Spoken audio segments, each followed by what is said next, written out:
Hare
माई की यमुना माई की भक्ति देवी की तुलसी महारानी की समवेत भक्त वृंद की टुगेदर जय जय श्री राधे जय जय श्री राधे जय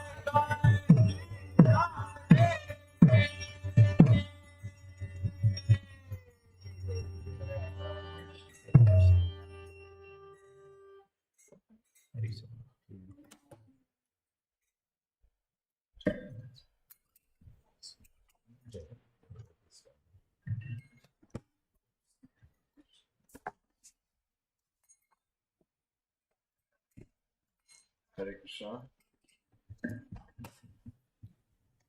Thank you all for coming. I'm just going to read a short bio for those of you who may not be familiar with Parshad prabhu, although I'm pretty sure everyone here is familiar with him. Actually, just a raise of hands, who here is possibly listening to a seminar by Parshad prabhu right now? Parshad prabhu, yeah. Probably Upadeshamrita. Yeah. Yes. So many devotees here are already familiar, but I'm going to read this. So Parshad prabhu, a disciple of Radha Govinda Goswami, started practicing Krishna consciousness in 2002. For several years, he served as a book distributor and organized programs and seminars for ISKCON youth in Juhu. Besides the above, he is an accomplished Sanskrit scholar, having studied the Astadhyayi, the complete 4,000 sutras by Panini, and completing a translation with commentary of Bhaktivinoda Thakur's Manashiksha. He has also written Sanskrit verses in the Chitra Kavya style. Since 2007, he has been serving as an assistant editor of Gopal Ju Publications. He holds a master's degree in IT, graduating with distinction from the Manipal University in 2012. Parshad prabhu has been a member of the ISKCON Global Shastric Advisory Council since 2016.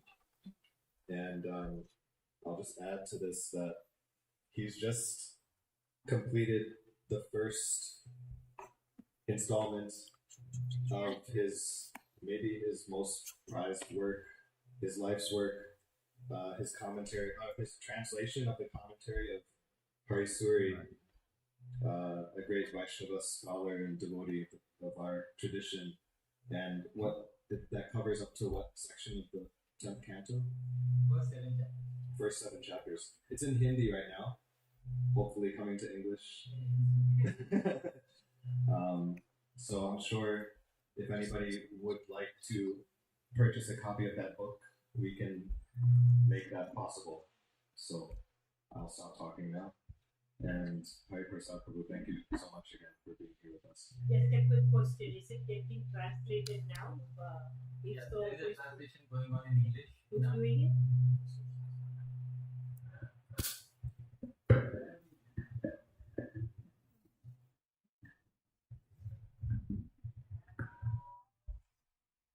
Hare Krishna. Yes, so there is a devotee in New Zealand, one Mataji, she is doing the translation in English, and maybe about in a year or so, the English first volume of the English translation will be released. So I just need the HDMI cable. Thank you, Mukunda Prabhu, for kindly introducing me. And thank you to the entire family, Preman Mataji and Shruti Mataji, Sri Krishna.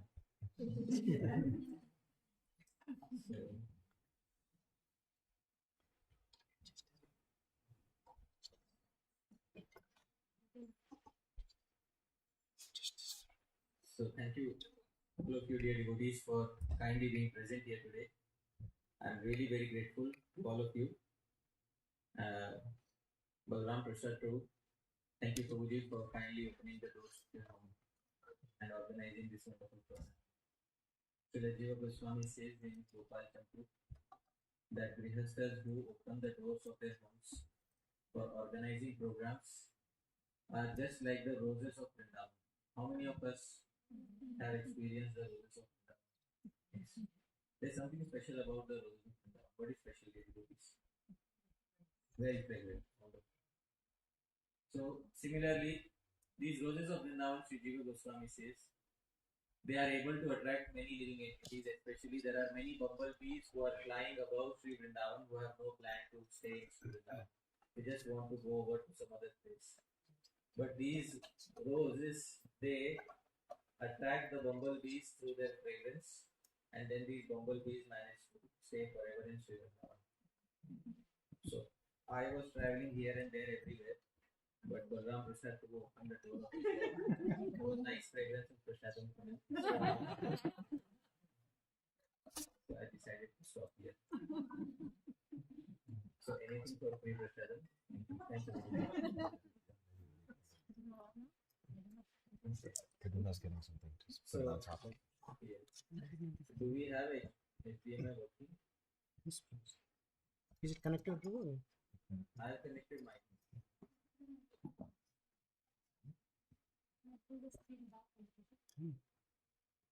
Yeah.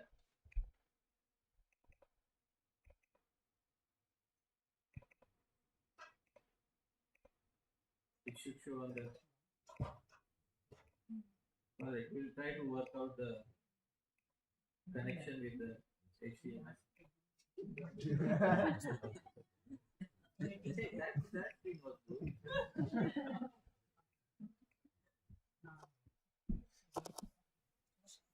So the best way is to connect the HDMI directly to the projector. I'll get the online.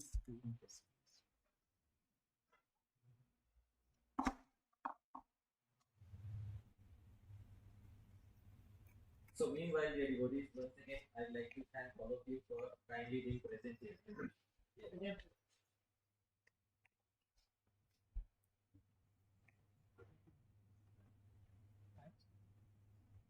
Hare Krishna. So I'd like to thank all of you for kindly being present here today.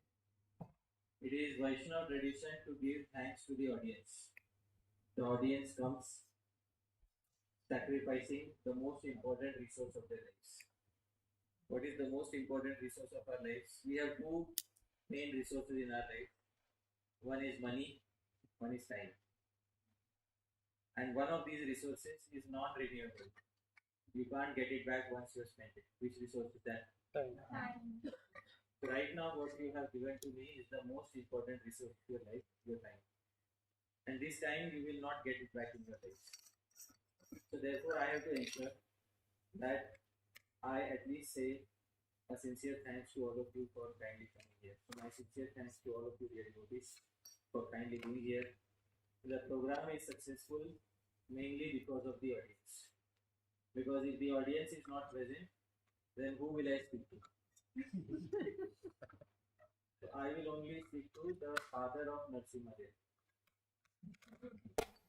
Only pillars will be there in the audience. Shrotara Narasimha Deva Janaka. Only the fathers of Narasimha Deva were present in the audience. If the listeners don't come. So all of you are present here, dear devotees, today. As the audience, my sincere thanks to all of you, each and every one of you for kindly being here. It is Vaishnava Parampara, Shishta Parampara to begin any event with Mangalacharan. Mangalacharan means auspicious invocations. So we begin with Mangalacharan, auspicious invocations, to ensure auspiciousness for the program so that there is no disturbance or there is no obstacle during the program. Many times, atheists who do not believe in Mangalacharan, they ask what is the use of performing Mangalacharan. Even without Mangalacharan, many atheists are successfully conducting their programs. Is it not so? Yes. So even without Mangalacharan, people are carrying out their programs and the programs are becoming successful. So this question was asked to many people. Why do we perform Mangalacharan?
So he says this proves that Mangal, the desire for auspiciousness, is already present in the heart of even an atheist before he begins a program or before he starts writing a book. So this desire is already present even in the heart of an atheist. The only difference is that the Vaishnavas are grateful and they express their desire for auspiciousness verbally. Therefore, everybody performs Mangalacharan, whether in the heart or whether verbally. So the devotees we will perform Mangalacharan verbally. Most of us know these verses, you can kindly sing along with me. Om Jnanatimirandasya Jnananjana Chakshurmilitam Yena Tasmai Shri Gurave Namaha Shri Chaitanya Manobhishtam Sthapitam Yena Bhutale Swayam Rupa Damayam Dadati Swapatantikam Vandeham Shri Guru Padakamalam Shri Guru Vaishnavamsha Shri Rupam Sagrajatam Sahajanathanvitam Tam Sajivam Sakritam Savadutam Parijan Sahitam Krishna Chaitanya Devam Shri Radha Krishna Padan Sahagana Lalita Shri Vishakamitamsha Namo Vishnu Padaya Krishna Prishthaya Bhutale Srimate Bhakti Vedanta Swami Nidhamine Namaste Saraswate Gauravani Pracharine Nirvishesha Bhati Paschatya Sadharine Namo Mahapadanyaya Krishna Prema Padayate Krishnaya Krishna Chaitanya Namne Gauratvishe Namaha He Krishna Karuna Sindho Dinaman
Srila Prabhupada.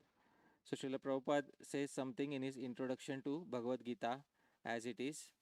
So Mukunda Prabhu, can you kindly read? You have a loud enough voice. You can kindly read.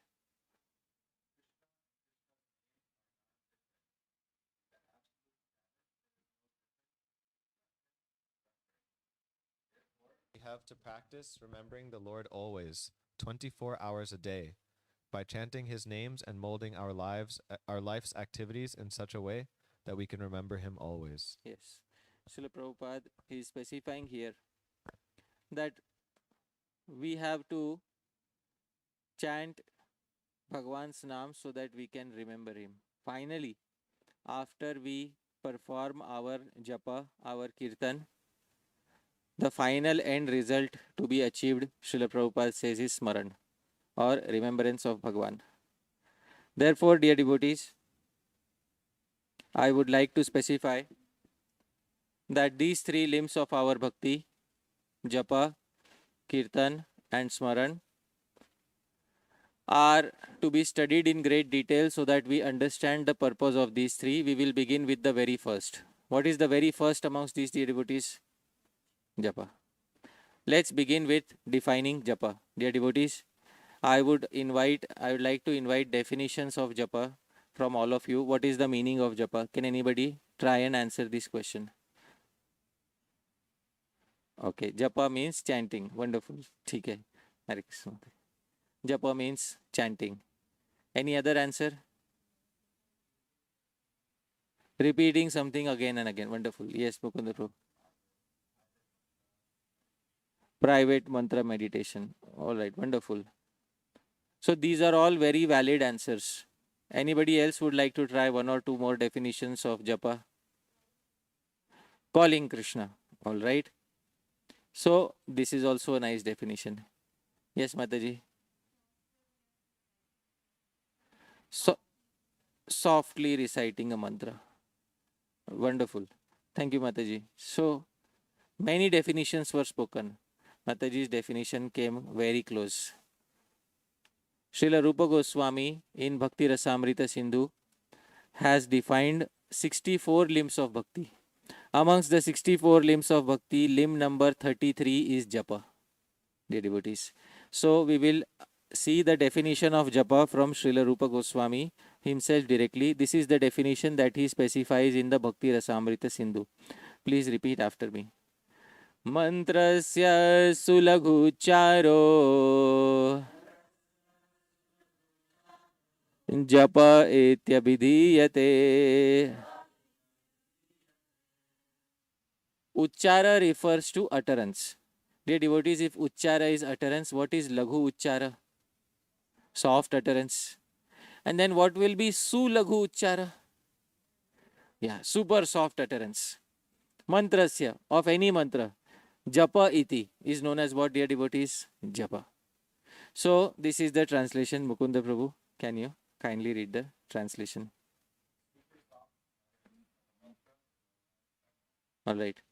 But how many of us have heard that japa should be chanted loudly so that the trees can also benefit? Huh?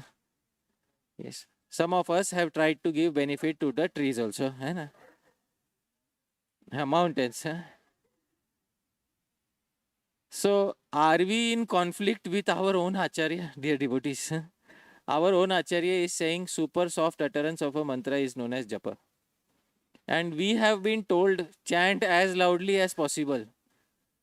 Otherwise, who will take care of the poor trees? You know? So that is because of that feeling, some of us are chanting our japa very loudly. So we will keep this in our mind that Srila Rupa Goswami defined japa as super soft utterance of the mantra. Very good.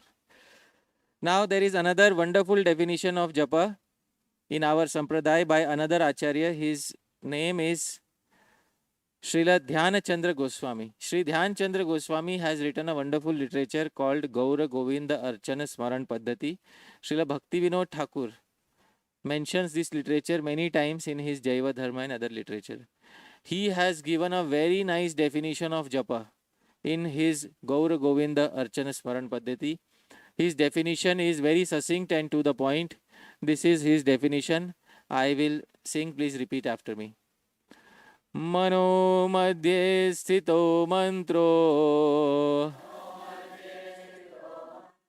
mantra madhye sthitam mana mano mantra samayuktam etadhi japalakshanam. Mano madhye sthito mantro. The mantra should be situated where, dear devotees? In the mind. Mano madhye. So the mantra should be situated in the mind.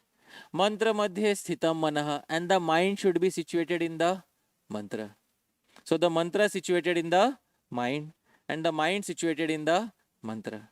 Mano mantra samayuktam. Such a seamless combination of mind and mantra. Etadhi japa lakshanam. Are, this is the characteristic of ideal japa. Very simple. So, Prabhu, kindly. The mantra firmly situated in the mind firmly situated in the mantra.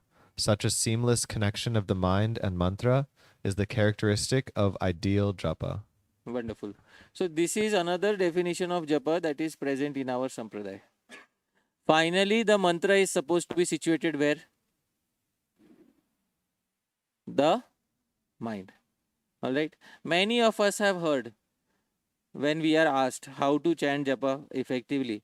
Many of us have been told, Srila Prabhupada said, simply chant and hear. We have heard many times Prabhupada used to say, simply chant and hear. Often we tell others, simply chant and hear. But this definition is not the complete definition Srila Prabhupada wanted. Srila Prabhupada wanted something else beyond this. He didn't simply want chant and hear. What did Prabhupada want? He specified in a talk on Bhagavad Gita, and this is where he repeated this particular definition, but he supplied the additional detail. So, myself and Mukunda Prabhu will read. I will read the portions that the devotee is speaking, and Mukunda Prabhu, you read what Srila Prabhupada is saying. All right? Devotee says, Prabhupada, when we first got to chant Hare Krishna, a way to concentrate is to just concentrate on the vibration. Should we try to strive for... No, concentrate on the vibration. Simply hear. It is very easy. If I say Hare, you can hear even without concentration. It is so easy. But if you hear attentively, that is required. okay. So, dear devotees, Prabhupada specified an additional detail. But if you hear attentively. When we say attentively, an additional sense organ gets involved. Which sense organ gets involved? Mind. Therefore, dear devotees, finally the mantra is supposed to be situated in which sense organ? The mind. This brings the definition exactly in alignment with the previous definition that we had seen by Sri Dhyan Chandra Goswami. So finally, the mantra should be situated in the mind, not simply in the ear. So this, dear devotees, is ideal japa. Now, based on this understanding, we can very easily say that there are 3 limbs of ideal japa. What are the 3 limbs that are required for ideal japa? The first limb is the mouth. The second limb is, and the third limb is mind. Because many of us are simply saying chant and hear. But the important thing is to add one more detail. Chant and hear attentively. So that is very much required. So this, dear devotees, is ideal japa when 3 limbs are in exact coordination with each other. Somebody may ask that, Hariparshad Das, did you draw this diagram according to your own mental speculation? How did you come to this understanding? So I will give a reply to that, but before I give a reply to that, I would like all of us to relish a very sweet verse regarding Krishna's names. If we understand this verse, we will understand a lot about the names of Krishna and the author who wrote this verse. The author of this verse is Sri Rupa Goswami himself. Sri Rupa Goswami in the Chaitanya Charitamrita, he is composing a verse. This verse is considered to be one of the standard verses on glorification of the holy name. Can anybody guess which verse this is? Arey wow, wonderful. There are, see, some devotees have done their homework, dear devotees. Chalo, I am very happy. So some devotees know already which verse I am going to speak about. This verse, when Sri Chaitanya Mahaprabhu heard it, he said, I have never heard such a glorification of Krishna's name till now. And there was a reason behind it. We will try to explore this verse in detail today. Many of us might have read the translation of this verse. Today, we will try to understand this verse in great detail. This is the verse, dear devotees. This verse is in the meter Shardula Vikriditam, same meter as Shad Goswami Ashtakam. I'll try to sing. Please repeat after me. Tunde Tandavini Ratim Vitanute Tundavali Labdaye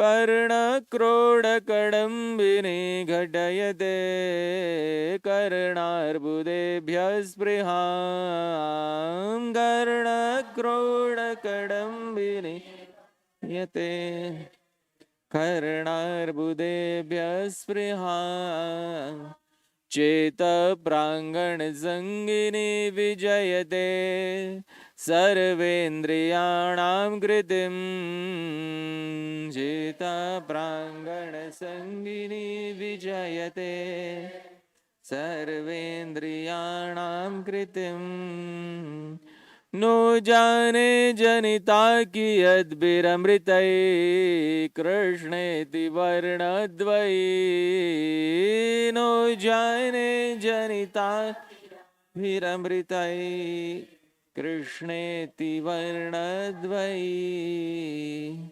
So when Sri Chaitanya Mahaprabhu heard this verse, he said, I have never heard any glorification of the holy name till now, which is as good as this. I'll try to translate the verse, dear devotees. Usually when you read the verse in the original Sanskrit, the secret is maintained till the very end. All glorification is going on and you are not able to realize who is being glorified. And at the very end, the suspense is broken. But when I am translating, if I do that, all of you will say, what is he doing? Huh? So first and foremost, I have to break open the secret. Sri Rupa Goswami reveals the entity who is being glorified. At the end, he says, Krishneti Varna Dvayi. Varna Dvayi means the two-syllable lady. She is a lady. Varna Dvaya would have been a man. But Rupa Goswami purposely says, Varna Dvayi.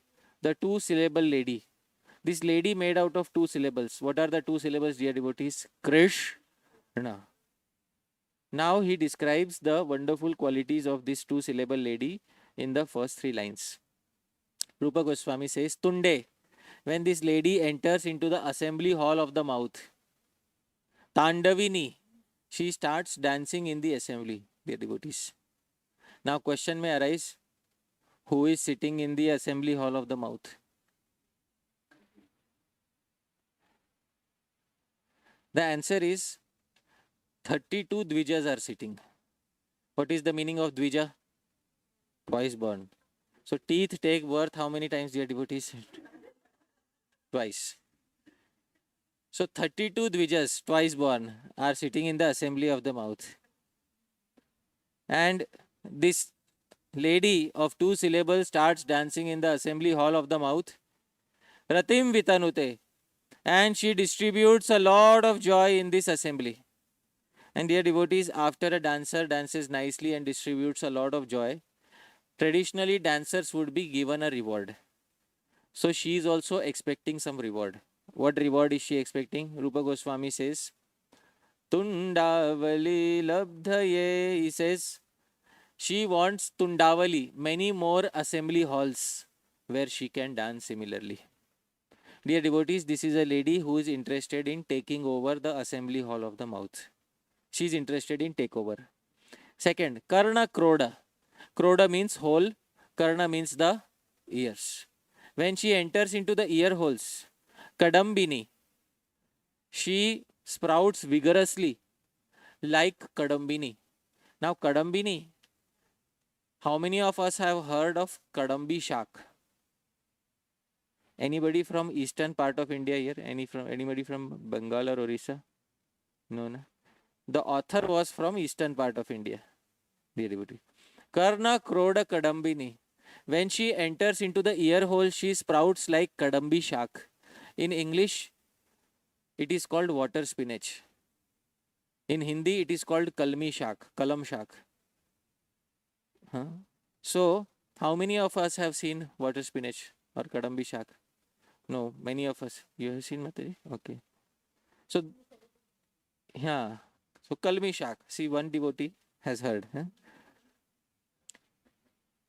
The characteristic of water spinach is that once you plant it somewhere, it vigorously takes over the entire space. Not even half an inch will be left for further growth. Question arises, what does water spinach want?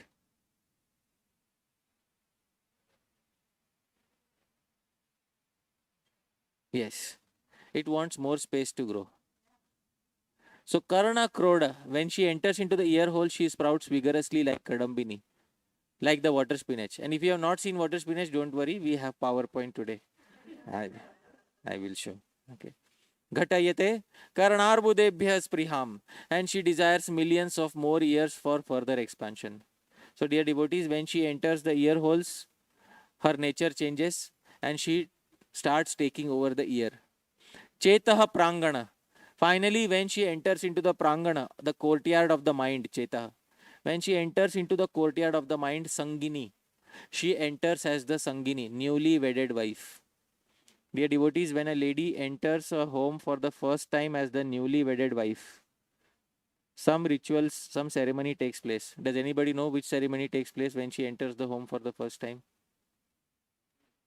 Yeah, something with rice. Yeah, something to do with rice. That's all Indian ceremonies, dear devotees. Something to do with rice. So, when she enters into the home for the first time, she is worshipped with arti. Because now she is entering into the home. Now she is the new queen of the home, dear devotees. Henceforth, she will be the queen. In the Rig Veda, it is said Samragyi Bhava. When the girl is getting married, she enters the home. She is declared as the queen of the home, and the older queen has to, be in the back seat, dear devotees. So Chetaha Prangana Sangini. So when she enters into the courtyard of the mind, she becomes Sangini. She becomes the lady of the home. Now the home is the mind, and the mind is the controller of all the senses. Vijayate Sarvendriyanam Kritim. She wins over the senses, all the senses. So when she enters the mind, she takes over the mind. No jane janita kiyat bhiramritai. Rupa Goswami says, I don't know how many varieties of nectar went into the production of this two-syllable lady. What are the two syllables, dear devotees? Krishna. So one thing you will notice, wherever she is going, she is taking over. In the assembly hall of the mouth, she takes over the mouth. In the ear hole, she turns into Kadambi Shak. And in the mind, she turns into the newly wedded wife of the soul. And she takes over the mind, and the mind naturally is the owner of all the senses. So she takes over all the senses, dear devotees. This is the translation. Mukunda Prabhu, kindly read. When the bi-syllabled name Krishna enters the mouth, it dances around and desires many more mouths as its reward. On entering the ear holes, it sprouts like the Kadambi Shak, water spinach, and exhibits a desire for tens of millions of ears. Finally, when it enters the courtyard of the mind, it becomes the faithful companion of the soul and takes over the activities of all other senses. I do not know how many varieties of nectar have gone into the formation of this bi-syllabled name.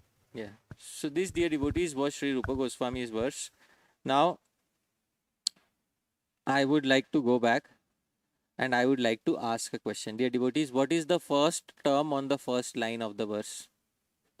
Tunde. What does Tunde mean? Mouth. What is the first word on the second line of the verse? What does Karna mean? And what is the first word on the third line? What does it mean? Mind. So the diagram which was drawn was on the basis of the previous acharyas, dear devotees.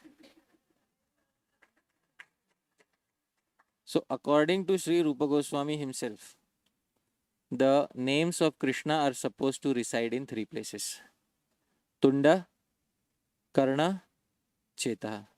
These three places are the places of residence of the holy name. Now, those of us who have not seen Kadambi Shak, this, dear devotees, is Kadambi Shak. Any space left for further growth? Mukunda Prabhu, any space left for planting a new Kadambi Shak anywhere? What does the Kadambi Shak want? Space, control of space. That is what the holy name is doing, dear devotees, when it enters the ears. So these, dear devotees, are the three limbs required for chanting Bhagwan's Naam. Now, many of us, early morning, the first thing that we do is put our hands in our bead bag and start performing Japa. Japa is the first limb many of us perform as individuals in our day-to-day practice. Not everybody chants the same Japa. Different devotees chant different types of Japa, and therefore it is specified in Shastra that not all Japa is of the same type. Dear devotees, In Shastra, it has been specified that Japa is of 3 types. How many types, dear devotees? 3 types. So the 3 types of Japa have been specified in Shastra by our previous acharyas, Sri Gopal Bhatta Goswami and Sri Sanatan Goswami in the Hari Bhakti Vilas. They have specified 3 types of Japa. Please pay close attention here. I am specifying the 3 types of Japa. One of these Japa we are performing when we chant every day. Sri Gopal Bhatta Goswami says, please repeat after me. First type of Japa, please repeat its name after me, is known as Vachika Japa. Which Japa? Vachika Japa. I will explain what is Vachika Japa. The mouth should open and close clearly. One should pronounce the syllables clearly and loudly enough so that a second person can hear the holy name or Harinam. If a second person is able to hear our chanting, then we are performing which type of japa, dear devotees? Vachika japa. I will now try to chant in the Vachika fashion and all of you will be able to hear. Hare Krishna, Krishna Krishna, Hare Hare, Hare Rama, Rama Rama, Hare Hare.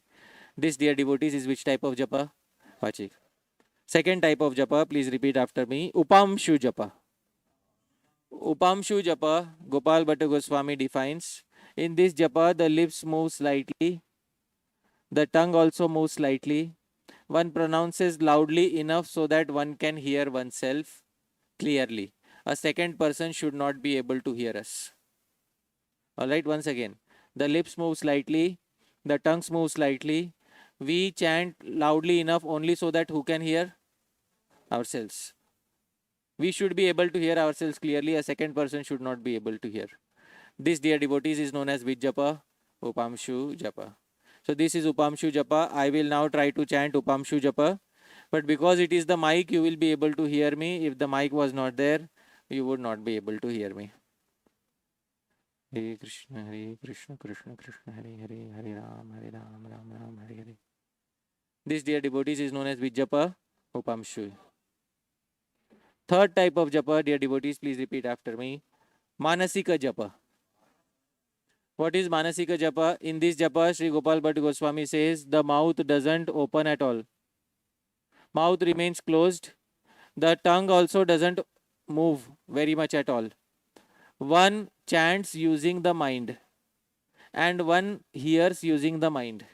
And when one is hearing using the same mind, one closes one's eyes and visualizes the syllables that one is chanting through the mind. So in this chanting, are you supposed to say something? No. You are supposed to keep completely silent and the mind is supposed to recite and the mind is supposed to pay attention to the visualization of the syllables when you are closing your eyes. So after closing your eyes, you have to visualize the syllables. So we will try to do one mantra like this. But in order to keep everyone on the same page, I will chant loudly. You don't have to chant. You just close your eyes and visualize the syllables in front of your eyes. Alright, let's do one mantra like this. Hare Krishna, Hare Krishna, Krishna Krishna, Hare Hare, Hare Rama, Hare Rama, Rama Rama, Hare Hare. Were you able to see the syllables in front of your eyes? Yes. Congratulations, you performed with japa. Manas. The only thing is, next time I will not be speaking. You have to speak in your mind and you have to perform. This, dear devotees, is known as which japa? Manasika japa. Now question arises, in our society ISKCON, do we chant Manasika japa? Yeah, those who are second initiated. They chant their second initiation mantras mainly in which fashion? Manasika. So when the quantity of japa is low, in second initiation mantras, the quantity of japa is very low. So when the quantity is low, you can perform using Manasika japa. Manasika takes the most amount of effort and time for every mantra. Did you notice one thing in Manasika japa? We did not allow the mind to waver at all. The mind was not allowed to deviate. We had closed our eyes and we were focusing on visualizing something. What were we visualizing? The syllables of the mantra. So in Manasika japa, the mind is not allowed to waver at all. Finally, the mantra was supposed to be situated where? Mind. Manasika Japa immediately achieves that, but takes the greatest amount of effort. Therefore, it is recommended when the quantity of Japa is less. But for Hare Krishna Mahamantra, what is the minimum quantity for initiated devotees? 16 rounds into 108. If somebody tries to do that in Manasik style, then end of the day. Let's call it a day after that, dear devotees. So it is not so easily possible. Therefore, when the quantity of japa is greater, it is preferable to chant in Vachik or which fashion? Upamshu fashion. If a question is asked to the previous acharyas, are all these three types of japa on the same platform, or is there a difference amongst these three types of japa? So the acharyas have one reply to give. And this reply is given in Hari Bhakti Vilas. Please repeat after me. Shreyan Syaduttarottarah. Uttar. Latter is Shreyan, better. Which means Mansik is better than what? Vachik and Upamshu. And Upamshu is better than which one? Vachik. Dear devotees, in a single sentence, softer is better. What is better? Again? But we have heard what is better. Softer is better or louder is better? Huh? We need to save the trees, hai na? Yeah. So we have to decide what is better. People have said, Prabhu, during Japa, louder is better. Yeah. When we put our hands in the bead bag, some people say louder is better. Because you can chant to the trees and poor birds and who will benefit them. Hari Bhakti Vilas says louder is better or softer is better? Softer. We have heard louder is better. Why are we hearing this? So we will keep this in our mind and we will try to resolve this conflict today. Sri Sanatan Goswami comments on Hari Bhakti Vilas. His commentary, he comments on these three types of japa. Sri Sanatan Goswami says, and please repeat after me, Vachika, Upamshu, Manasika Bhedena, Trividhasya Japasya Madhye. So he's saying Trividhasya Japasya in these three types of japa. What are the three types of japa? Vachika, Upamshu, Manasika. He says Ishad Oshtha Chalanena, that japa in which you slightly move the lips, Shanair Ucharana, and slightly pronounce. Which type of japa is he speaking about? Upamshu. He says Upamshu Japo Atra Grahya. Please accept which type of japa as your japa? Upamshu. Question is why not? Why are you recommending one japa? Why not Vachik? Why not Manasik? So he gives the answer. Please repeat after me. Vachikasya Kirtan Antargatatvat. He said Vachika is also japa, but it is getting mixed with another limb. Which limb is getting mixed? Kirtan. So Vachika japa is also japa, but it is mixed with which limb? Kirtan. He says Manasikasya cha smaranatmakatvat. Manasika japa is also japa, but another limb is getting mixed in it. Smaran. I hope you are able to understand. Therefore, Vachika japa is japa, mixed with what? Kirtan. Manasika japa is also japa, mixed with what? So if there is any japa which is not mixed with Kirtan and Smaran, only one type of japa remains, dear devotees. Which one is it? Upamshu.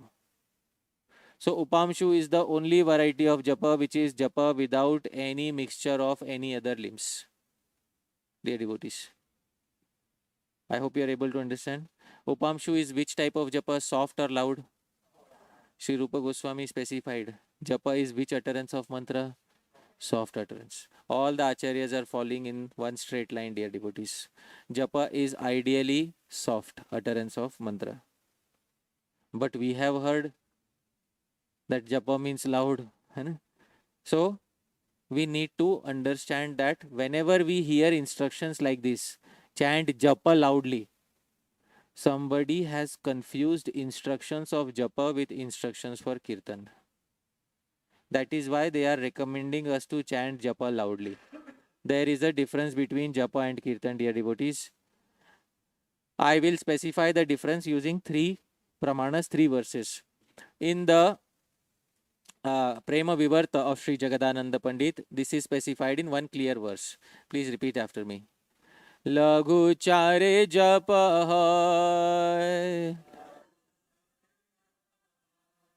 uchare kirtana.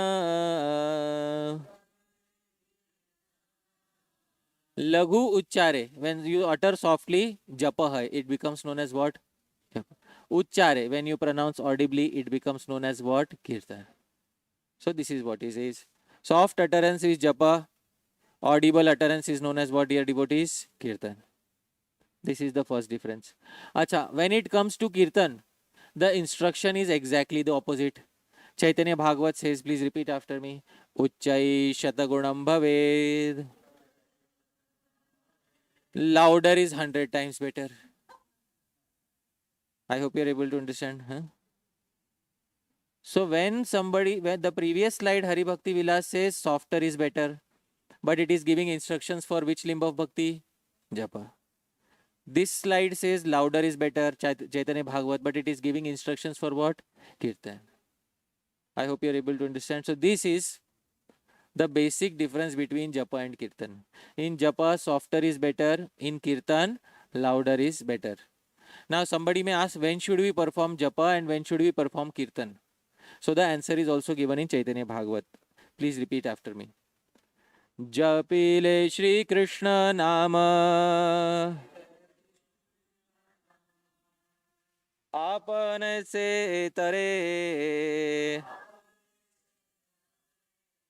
उच्च संकीर्तने परा उपकार करे.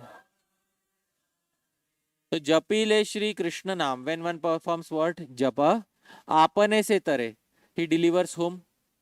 Himself. Uchcha Sankirtane, but when one performs Kirtan, para upakar kare, he benefits whom? Others. So dear devotees, when we are putting our hands in our bead bag, we should decide, now who do I want to benefit? Aisa. Huh? Trees.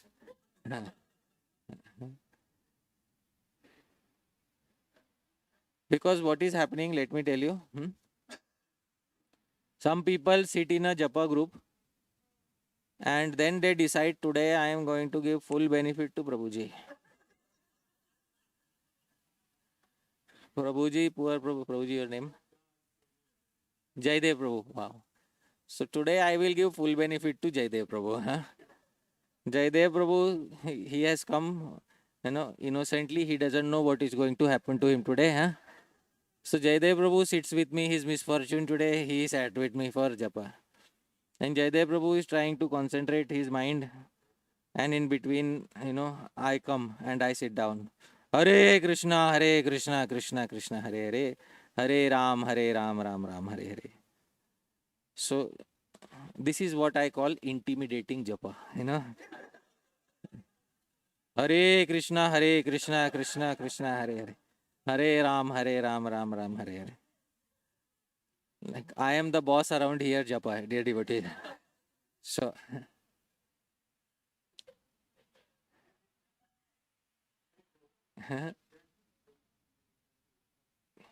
yeah, sometimes like that. Sometimes some devotees are chanting alarm clock Japa. You know what is alarm clock Japa? So he will chant. No, he is chanting normally Hare Krishna, Hare. Then it volume goes low. Hare Krishna. Then he wakes himself up by loud. Hare Krishna, Krishna Krishna, Hare Hare. Like the rooster in alarm clock, so like that is so you might see some of these types when you are sitting in a Japa group. So if Jaidev Prabhu is sitting with me like this, after some time Jaidev Prabhu will say, Prabhuji, he will say to me, Prabhu, whose voice am I supposed to hear? 1 minute, Prabhuji, whose voice am I supposed to hear? Am I supposed to hear my voice or your voice? Because if Jaidev Prabhu is supposed to hear my voice, then so it is very easy for Jaidev Prabhu. I will chant and Jaidev Prabhu flip the beats. हो गए 16 rounds.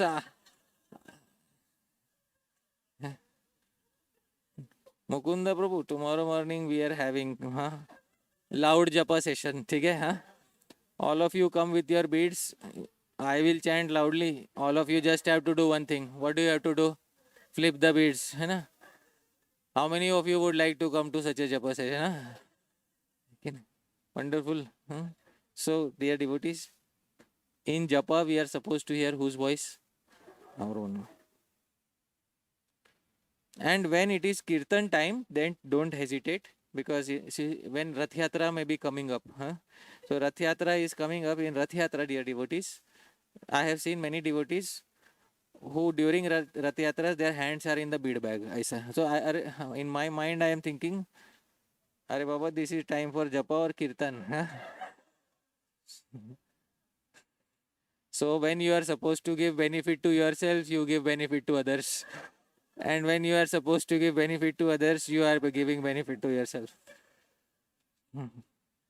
So, dear devotees, during Rath Yatra, please don't hold back. Huh? On that day, please chant your rounds early in the morning. Huh? And then come to Rath Yatra with open hands. Huh?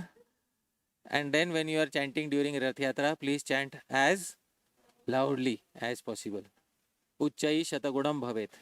Louder is 100 times better, dear devotees. So this is basic difference between Japa and Kirtan. The intention of Japa is to benefit one's own self. The intention of Kirtan is to benefit others. Based on these pramanas, we can understand what is the distinction between Japa and Kirtan. Now, question can be asked that this is all okay, but what type of Japa did Srila Prabhupada like? This question will be asked sometimes. So, in answer to this question, I am reading from one biography of Srila Prabhupada. This is called You Cannot Leave Boston by His Holiness Satswarup Maharaj. So he recollects an incident with Srila Prabhupada in the biography. Prabhuji, kindly read. In order to hear the holy name distinctly, the devotees would have to vibrate some sound. In his purport to Adi 1732, Prabhupada writes that chanting is simple, but it has to be taken seriously. He mentions how the lips should move and we should hear our own sound vibration. We should hear our own sound vibration. Okay, Prabhu, please continue. Prabhupada used the word silent to indicate soft. He did say, however, that loud or soft, our chanting should not disturb the spiritual master. Prabhupada became annoyed on occasion with his servants, secretaries, and other devotees for chanting too loudly when he was trying to work. When we chant, we have to learn to be simultaneously attentive and considerate towards others. Yeah. So, dear devotees, sometimes it happened that Srila Prabhupada, when late at night, sometimes he would wake up and he would start working on his translations. Sometimes personal secretary also woke up around that time. So Prabhupada has translation, personal secretary has no other word. Huh? So what will personal secretary? Personal secretary thought, let me chant, huh? And let me also give benefit to Prabhupada. So personal secretary chanted loudly. So when Prabhupada heard this, Prabhupada, he got disturbed and he told his personal secretary, enough, I am trying to work here. Right? So dear devotees, when we are chanting, the benefit should come exclusively to whom? Us. Now, some of us may say, but I am used to chanting loudly. Some of us may say, that is okay. You are performing one of the three types of japa. Which one of the three? Vachik. Then please ensure that you are chanting alone. Otherwise, others will get the benefit. And others can get the benefit. You can give it to trees, etc. But you are performing japa mixed with which limb? Kirtan. And if there are other people who are performing japa, our loud japa will interfere in their listening of their own voice. Therefore, somebody can perform vachika japa. Like here it says, Prabhupada did say that loud or soft, our chanting should not disturb the spiritual master. So this is one important thing, that our chanting, not only the spiritual master, other devotees should also not be disturbed by it. This, dear devotees, is Japa and the types of Japa. Yes, Mataji.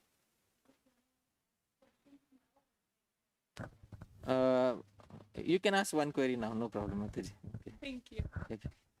We hear Srila Prabhupada's Japa while trying to chant. So Wonderful. want to. I am prepared for this question. I knew somebody would ask, so I am prepared for this way. Mataji, the answer I already have with me.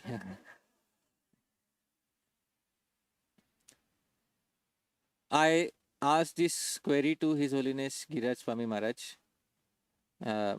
Last year I came to the US. I met Maharaj in Houston. I asked this query to His Holiness Giriraj Maharaj.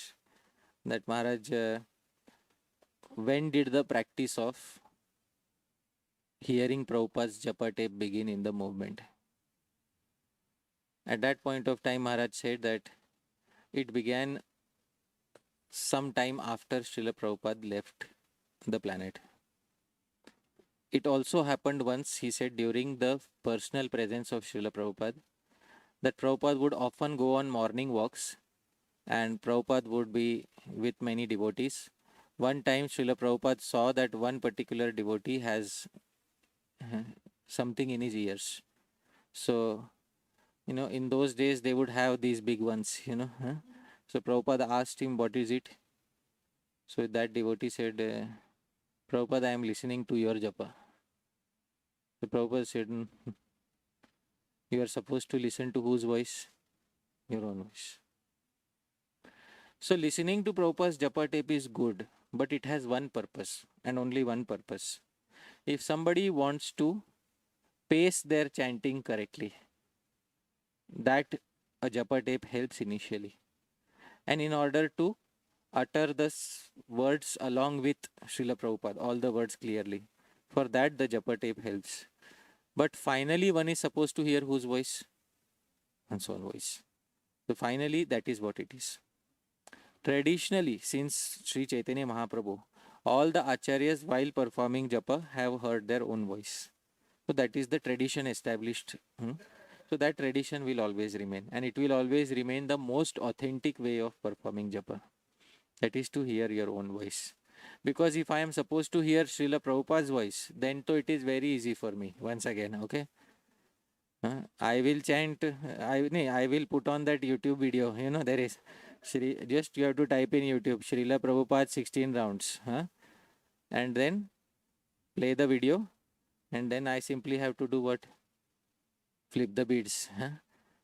So, is that okay, Mataji? No, I am saying... Is it okay if I play the video and flip the beads for 16 rounds?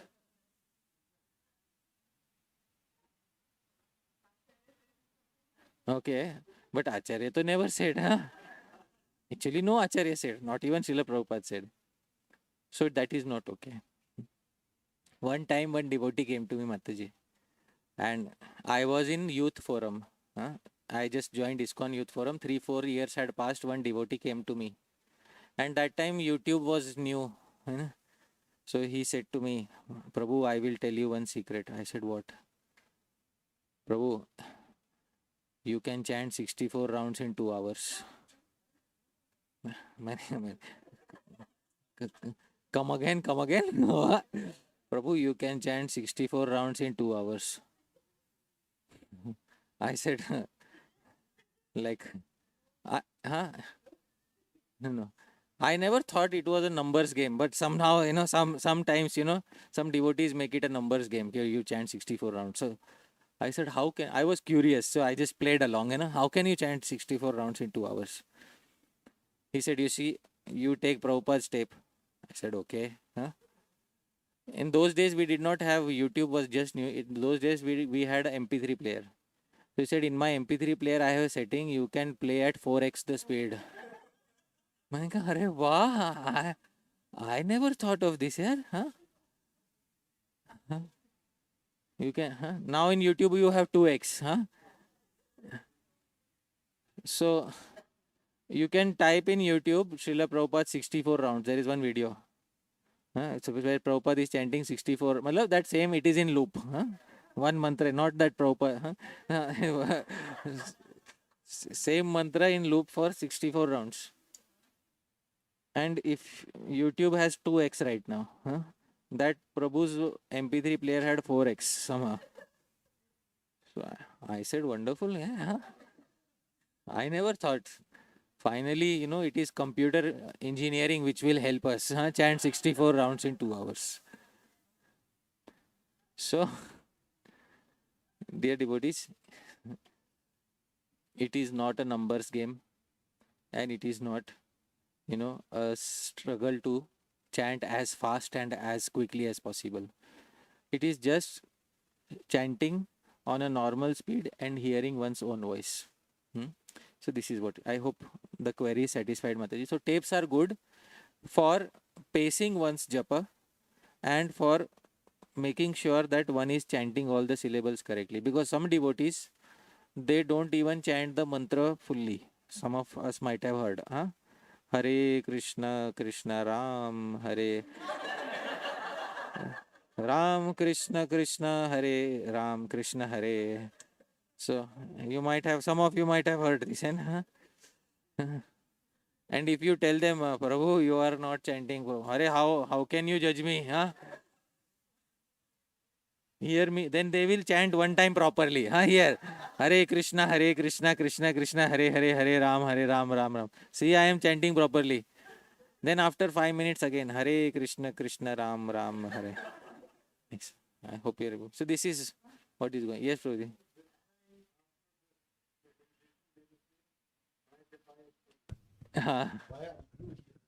Yes, Prabhuji.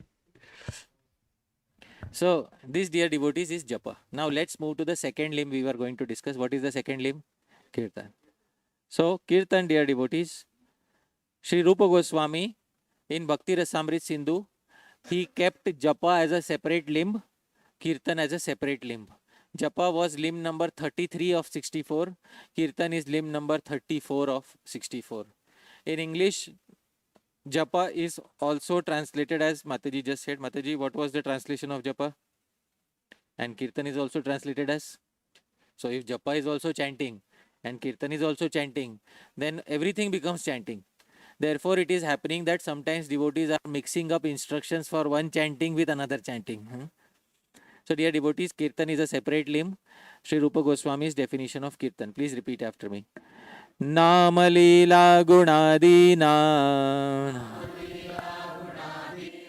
Uchchair Bhasha tu Kirtanam. Uchchair Bhasha, audible utterance, loud utterance of what? Not only Nam. Because sometimes we are thinking only chanting Hari Nam loudly is Kirtan. Not only Nam. Sri Rupa Goswami says Leela. What does Leela mean? Pastimes. Guna. What does Guna mean? Qualities. Adi, etc. Associates, etc. Any audible glorification of name, form, qualities, pastimes, etc. of Bhagavan is known as what?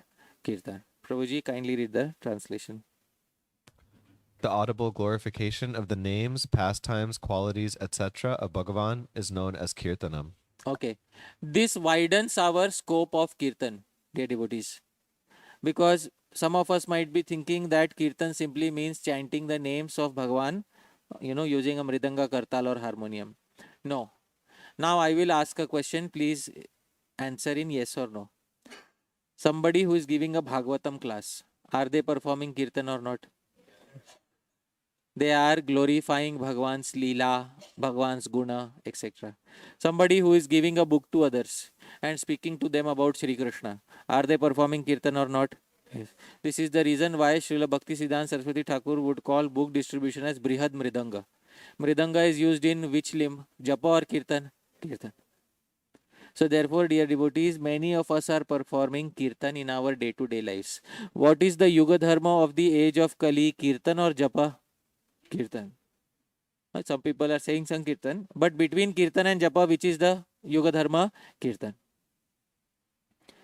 So many of us are making the small mistake. When we put our hands in the bead bag, we are thinking, I am performing Yuga Dharma. Yuga Dharma is benefiting others, dear devotees. That is the Yuga Dharma.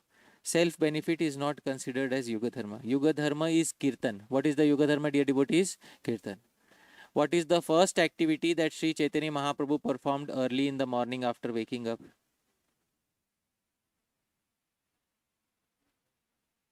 What is the first activity that Chaitanya Mahaprabhu performed first thing in the morning after waking up? In Navadvip. When he was in Navadvip, what did he do? Sankirtan. What is the proof? There is one song called Arunoday Kirtan. Yes, many of us might be knowing. Udilo Aruna Purab Bhage Dvijamani Gora Amani Jage Bhakat Samuha Laya Sathe Gela Nagar Braje. Udilo Aruna Purab Bhage. The sun arose in which direction, dear devotees? East. Dvija Mani Gora Amani Jage. And then Chaitanya Mahaprabhu woke up. Can you imagine Chaitanya Mahaprabhu woke up after sunrise? Huh? Is Chaitanya Mahaprabhu bona fide devotee? Question may be asked. He's waking. We thought Chaitanya Mahaprabhu wakes up at what o'clock? Let me show the Praman because it is important for all of us to see.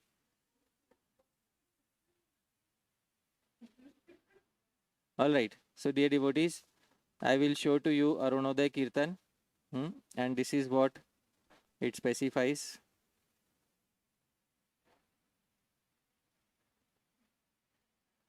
Udila Aruna Puraba Bhage Dvija Mani Gora Amani Jage Bhakat Samuha Laiya Sathe Gela Nagara Braje. Mukunda Prabhu, please read. When the rising sun appeared in the east, the jewel of the twice-born Lord Gaurasundar awakened, and taking his devotees with him, he went all over the countryside, towns, and villages. But Chaitanya Mahaprabhu waking up after sunrise. So there is a reason why he is waking up after sunrise. The reason is previous night the Kirtan went late night at Srivasangan. The Kirtan stopped at around 1 or 2 o'clock at night. So all the devotees have to take proper rest. So Chaitanya Mahaprabhu along with all the devotees, he woke up at sunrise next day. And then our Chaitanya Mahaprabhu took all the devotees and taking all the devotees, he waited for every devotee. He asked every devotee to get ready, waited for every devotee. Then taking all the devotees together, he went to the town. And in town, what is he doing? Please sing along with me. Tathai tathai bajal khol, ghana ghana tahe jhajera rol, preme dhala dhala sonar anga, charane nubura baje. Tathai tathai bhajal khol. The mridang played. Ghana ghana tahe jhajera. The cymbals were playing. Dear devotees, which limb of bhakti is this? Kirtan. What is the Yuga Dharma of this age? What is the first limb of bhakti that we ISKCON devotees perform as a movement in the morning? Kirtan. Samsara davana lalidha loka. And then we sing Hare Krishna, Hare Krishna. So dear devotees, as a movement, the first limb of bhakti that we perform in the morning is what? Kirtan. And the last limb as a movement that we perform in the night is also what? Kirtan. Because the final thing before the deities are put to rest, what is the final limb that is being performed? Kirtan. That is the Yuga Dharma, dear devotees. So this is the Yuga Dharma of the age of Kali.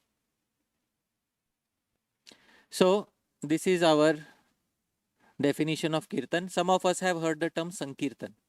So what is the difference between Kirtan and Sankirtan? Or is there some similarity? Is there some difference? Let's hear directly from the Acharyas. Sri Jiva Goswami says in Bhakti Sandarbha. Please repeat after me. Bahubir Militva Kirtanam Sankirtanam Iti Uchyate. Bahubir Militva Kirtanam. Many people get together and perform Kirtan. Becomes known as what? Sankirtan. Bahubhir, dear devotees, in English is many. In English, plural case begins with how many people? But this is not the English language, this is Sanskrit. In Sanskrit, plural case begins with minimum how many people? 3. because Sanskrit has ekvachan, singular, dual case, dvivachan, and Sanskrit has bahuvachan. So minimum how many people are required for calling it Sankirtan? 3. Sometimes we might have gone to Vrindavan or Mayapur, we may go to some old mutt and you might see 3 Babaji sitting there. One is playing on the harmonium, one on the mridanga, one on the kartal. They are fulfilling the minimum requirement for calling it what? Sankirtan. Lesser than 3, no problem, you can call it Kirtan. What can you call it? Kirtan. 3 or more than 3, anything you can, have 10,000 people or more. You can call it Sankirtan, dear devotees. So Kirtan performed with many individuals is known as what? Sankirtan.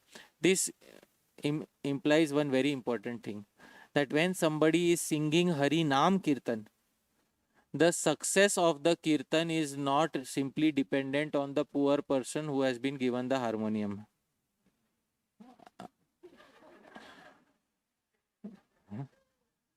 Sometimes we, after Kirtan, we say, I didn't like the Kirtan. You are accusing your own self.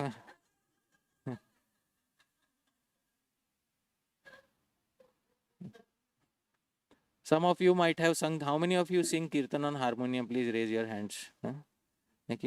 Some of you might have been stuck in the unfortunate situation sometimes, wherein you are invited to sing Kirtan and you sing the entire Mahamantra, and your expectation is now that the audience will respond, and nobody responds. And then suddenly you are in this awkward situation where you have to respond to your own voice. How many people has this happened with? Please raise your hand. One time it happened with me. I was in India. I went to one place. I thought many people have come. It was nice audience like this. Today we sang very nicely. All of you were responding nicely. But one time I was in India. I was singing. I sang the entire Mahamantra on the harmonium. I closed my eyes. I expect chalo now. Voice will come from there. No voice came. So I am thinking what happened is the tune is also not so difficult to follow. Tune is also simple to follow. So nobody is singing. So embarrassingly, I sang after myself. After the Kirtan, I will not call it Sankirtan because only one person was there. So after the Kirtan was over, I said to the devotees, dear devotees, there is a difference between Kirtan and Mehfil,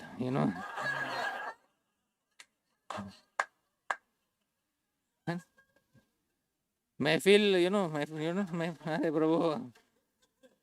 After the Mughals came to India, they bought something very new. It is called Mehfil. Mehfil means the singer sings and everybody else is like this. Wow, Ustad, wow.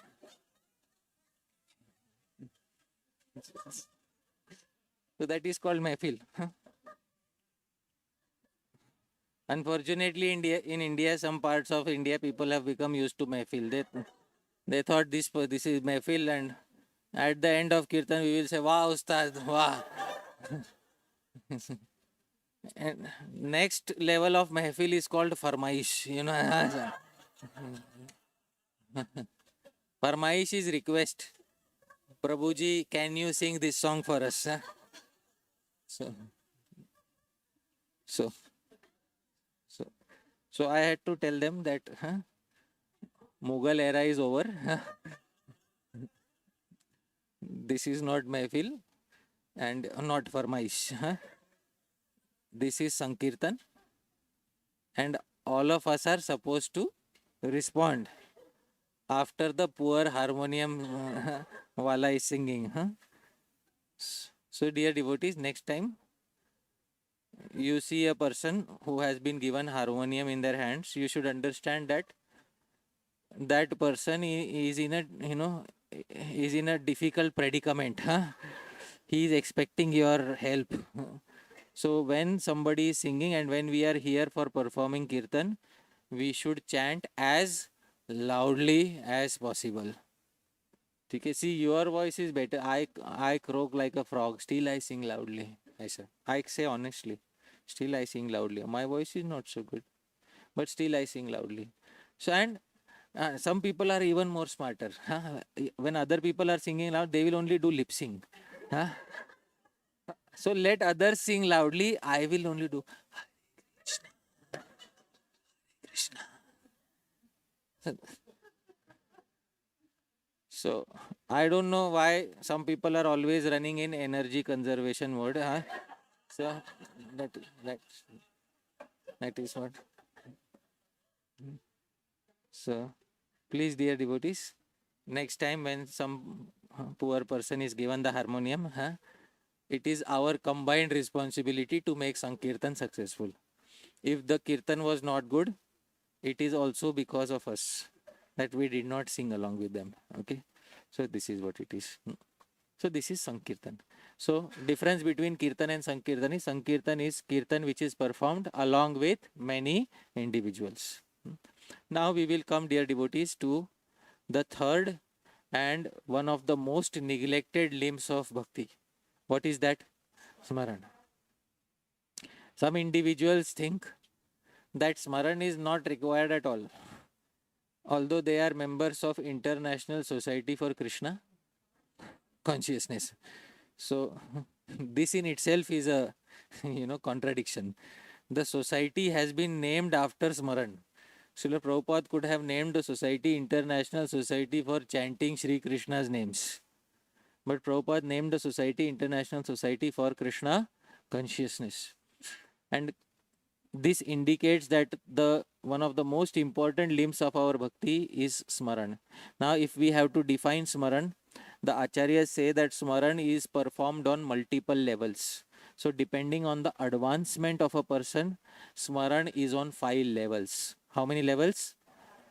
Not 5 types, 5 levels. These are progressive levels of Smaran.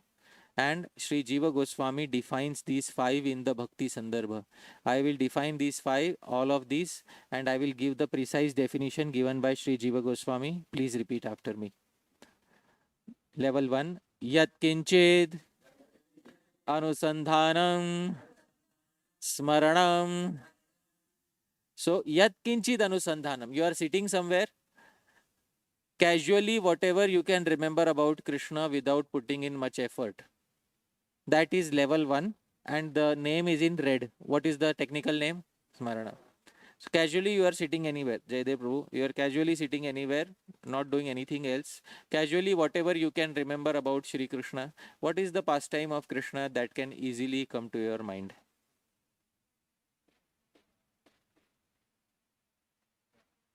Okay, Rasa, why is it that's hey, note down his name, bro. Call him separately.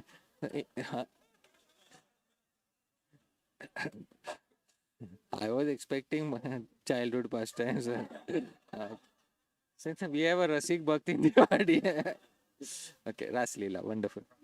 Yeah, okay, okay. Okay, wonderful. So, something from the Ras Leela. Mukunda Prabhu, what can you remember casually? What pastime? Krishna stealing butter. So, whatever we can remember casually, even if there is some interruption in between, the phone rings, somebody calls us, no problem. Some time of the day, casual remembrance without putting much effort. Congratulations, you have attained level 1. What is level 1 known as? Smaran. Don't bother about interruptions. Alright? Smaran. Because some devotees think, no, I have to remember constantly, otherwise I don't have to remember at all. Huh? So that is not what it is. Level 1 is Smaran. Level 2, please repeat after me. Sarvatas Chittamakrishya Samanyakarena Manodharanam Dharana. So level 2 is called Dharana. What is Dharana? Now your effort begins. Now you put in some time of the day or some time of the week wherein you are free. You pull all your consciousness from all directions. Sarvatas Chittam Akrishya. Pull your consciousness from all distractions. And Samanya Karena Manodharanam. And in general, remember the pastimes of Shri Krishna.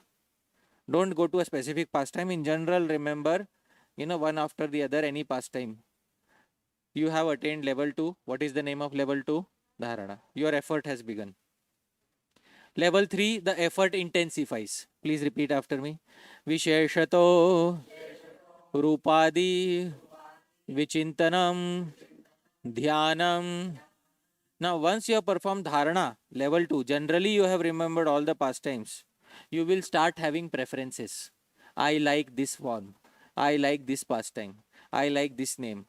So, Visheshato, specifically pulling out one name, one form, one quality, one pastime, on any one of them, performing concentrated meditation without any distractions. So, if you manage to do that, congratulations, you have attained level 3. What is the name of level 3? Dhyana.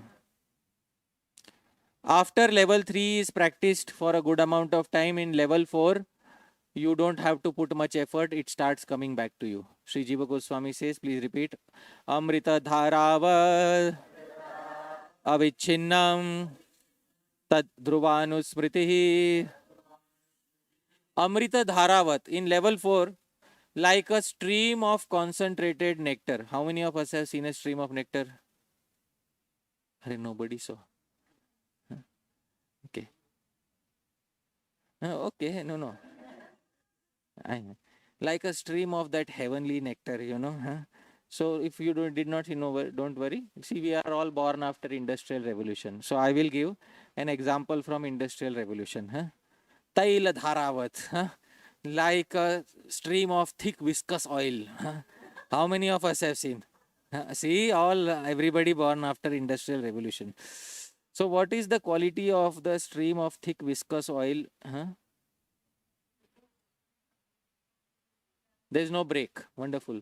So Sri Jiva Goswami also says avichinnam, without any break. So without any break, when it starts coming back to you, because you have practiced till level 3, so much that it starts coming back to you spontaneously. Dear devotees, you have attained level 4. What is the name of level 4? Dhruvanu Smriti. Level 5, please repeat after me. Dhyaya Matra Spuranam Samadhir iti. Dhyaya Matra Spuranam. When only the object of meditation, Shri Krishna, will remain in the mind, and only Shri Krishna's associates and abode. Nothing of the material world will remain in the mind. Then you have attained stage 5. What is that stage 5 called? Samadhi. Dear devotees, we are supposed to quit our body on which stage? Smaranam or Samadhi? What is the proof?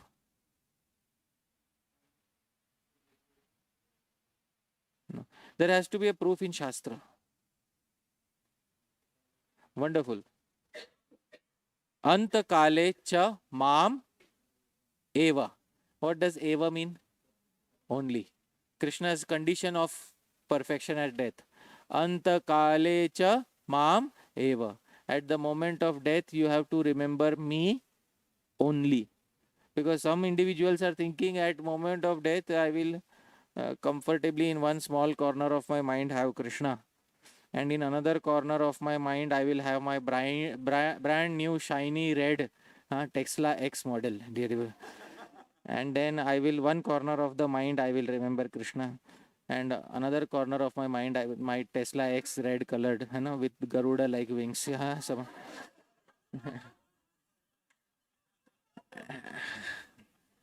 And remembering Krishna like this, I will sit in the Tesla and go back home, back to God.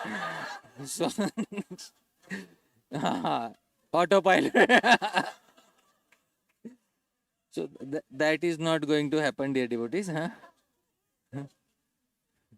Next life, we may have to take birth in a Tesla-owned home, dear devotee. So we don't want to take another birth. So at the moment of death, we have to be on which stage, dear devotees? Samadhi. That is very important. So we have to take this very seriously. The society was named after Smaran, International Society for Krishna Consciousness. And perfection for all devotees will be attained through Smaran. This is specified by Srila Prabhupada. Now somebody may say, these 5 are specified by Sri Jiva Goswami. Does Srila Prabhupada specify about these 5 stages? Answer is yes. And where is it? It is in Nectar of Instruction, 8th verse purport. Prabhupada specifies these 5. So this is the final part of the presentation. I will show something from Srila Prabhupada's purports, and then we will pause for today. Nectar of Instruction, verse number 8. I will show the purport.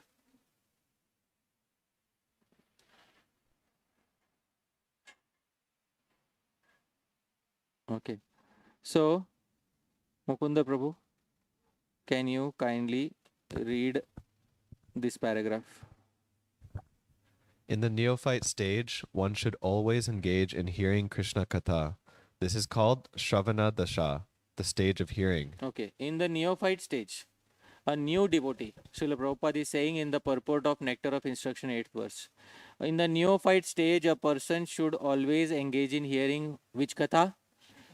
Directly they should hear about Krishna, dear devotee. Some people have reservations. Don't make people, new people, hear about Krishna. So that is not what it is. There are certain pastimes of Krishna. They are called Rahasya Leela. What are they called? Rahasya Leela. 5 chapters, which is called Ras Panchadhyay. They are not fit to be read by new people. I will ask a few questions. Can a new person read about Krishna's childhood pastimes? Can a new person read about Krishna going to Mathura and killing the demons? Can a new person read about Krishna's various pastimes in Dwaraka? Yes. So why do we discourage people, some people, why do they discourage others from reading this? In December, in book distribution, we are giving Krishna book to anyone and everyone on the street. If we are giving Krishna book to anyone and everyone on the street, why don't we read Krishna Katha directly, Krishna Leela ourselves? And why don't we encourage others to read directly about Krishna? So we should encourage new people also to read directly about whom? Krishna. This is called which dasha? Shravan dasha. So unless a person hears directly about Krishna, they have not attained Shravan dasha, or the first serious stage of devotional service. All right, Prabhu, please continue. By constantly hearing the transcendental holy name of Krishna and hearing of his transcendental form, qualities, and pastimes, one can attain to the stage of acceptance called Varana Dasha. Yes. So when one constantly hears Krishna's name, Krishna's form, Krishna's qualities, Krishna's pastimes, gradually a person comes to know that he is the Supreme Lord whom I have to attain. Then they decide that he is the personality whom I have to finally attain as the goal of my life. This selection is called Varana. What is this selection known as? Varana. And that devotee has attained which dasha? Varana dasha. Alright? The stage of selecting Krishna as their topmost goal of life. At this stage, the devotee gets initiated from a bona fide spiritual master. The spiritual master tells the devotee so much about Krishna Katha that the devotee develops some emotion of I and mind towards Sri Krishna. What happens next is defined by Srila Prabhupada. When one attains this stage, he becomes attached to the hearing of Krishna Katha. When one is able to chant in ecstasy, he attains the stage of Smarana Vashta, the stage of remembering. Yeah, so when gradually one becomes so absorbed in Krishna Katha, gradually he attains Smaran Avastha. Avastha is another word for Dasha. So which Dasha has the devotee attained? Smaran Dasha. So Smaran Dasha has been attained by the devotee. First was which Dasha? Shravan. After Shravan Dasha came which Dasha? Varan. After Varan Dasha came which Dasha? Smaran. So Smaran Dasha has been attained, the stage of remembering. Okay, Prabhuji, please read ahead. Recollection, absorption, meditation, constant remembrance, and trance are the 5 items of progressive Krishna Smarana. Okay, how many items of progressive Krishna Smarana? 5. Where did we hear about these 5? Srila Jiva Goswami had just taught us. What Srila Prabhupada calls as recollection, Sri Jiva Goswami calls it what? Smarana. What Srila Prabhupada calls as absorption, Srila Jiva Goswami calls it what? Dharana. What Srila Prabhupada calls as meditation, Srila Jiva Goswami calls is what? Dhyana. What Srila Prabhupada calls as constant remembrance, Srila Jiva Goswami calls as Dhruvanusmriti. And what Srila Prabhupada calls as trance, Sri Jiva Goswami calls it what? Samadhi. These are the 5 items of progressive Krishna Smaran. Now let's hear in Prabhupada's own words how a devotee progresses through this stage of Smaran Dasha. Prabhu, please continue. At first, remembrance of Krishna may be interrupted at intervals. Yeah, so let me interrupt you there, Prabhuji. Okay? At first, remembrance of Krishna may be interrupted. He's speaking about stage number 1. What is the name of Smaranam? All right. So this is stage 1. Okay. But then stage 2 happens. Please continue. But later, remembrance proceeds uninterrupted. This is stage number 2. What is the name? Technical name? Dharana. Dharana is the technical name. Okay. Please move ahead. When remembrance is uninterrupted, it becomes concentrated and is called meditation. This is which stage? Dhyan. Okay. Meditation. Okay. Please move ahead. When meditation expands and becomes constant, it is called anushmiti. Now he's using the term itself. Dhruva Anusmriti. Stage 4.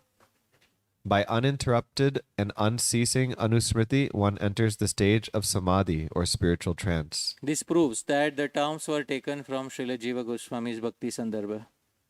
So the 5th stage of Smaran Dasha is what? Samadhi. So Smaran Dasha had 5 sub-stages. And the 5 sub-stages was Smaran, Dharana, Dhyan, Dhruvanusmriti, Samadhi. Okay, this completes the Smaran Dasha. So first Dasha was Shravan Dasha. Second Dasha was Varan Dasha. Third Dasha was Smaran. Smaran had 5. What were the 5? Smarana, Dharana, Dhyan, Dhruvanusmriti, Samadhi. At Samadhi, Smarana Dasha is perfected. Alright, please read ahead. After smarana dasha or samadhi has fully developed, the soul comes to understand his original constitutional position. Okay.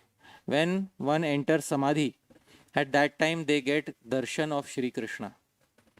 And when they get darshan of Shri Krishna, at that point of time, Shri Krishna addresses them using the name that is their eternal name in the spiritual world.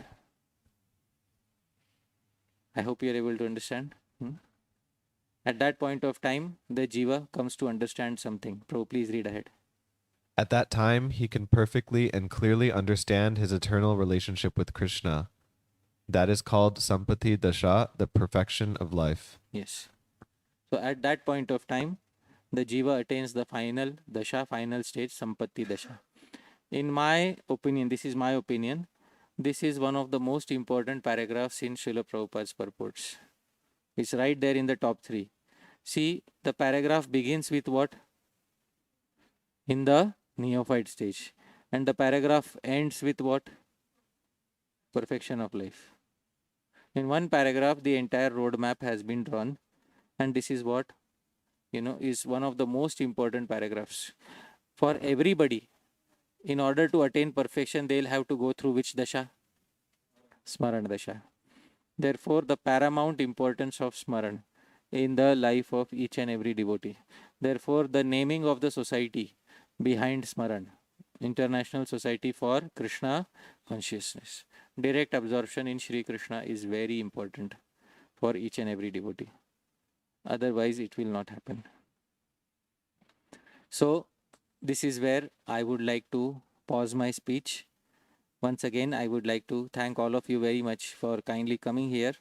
Thank you, Premananda Mataji, Mukunda Prabhu, Shruti Mataji for kindly organizing this program. And thank you to my dear friend Srinath Prabhu for kindly driving me here.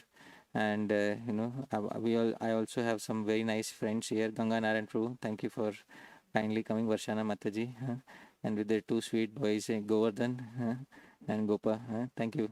Thank you for coming. Srila Prabhupada ki jai. Nitai Gaur Premanande. Hari bol. Yeah. So there is time for questions. Yes. So now let's turn on the lights and we will have Q&A. Okay. Yeah. Prabhuji, you want to ask the first? Yeah. On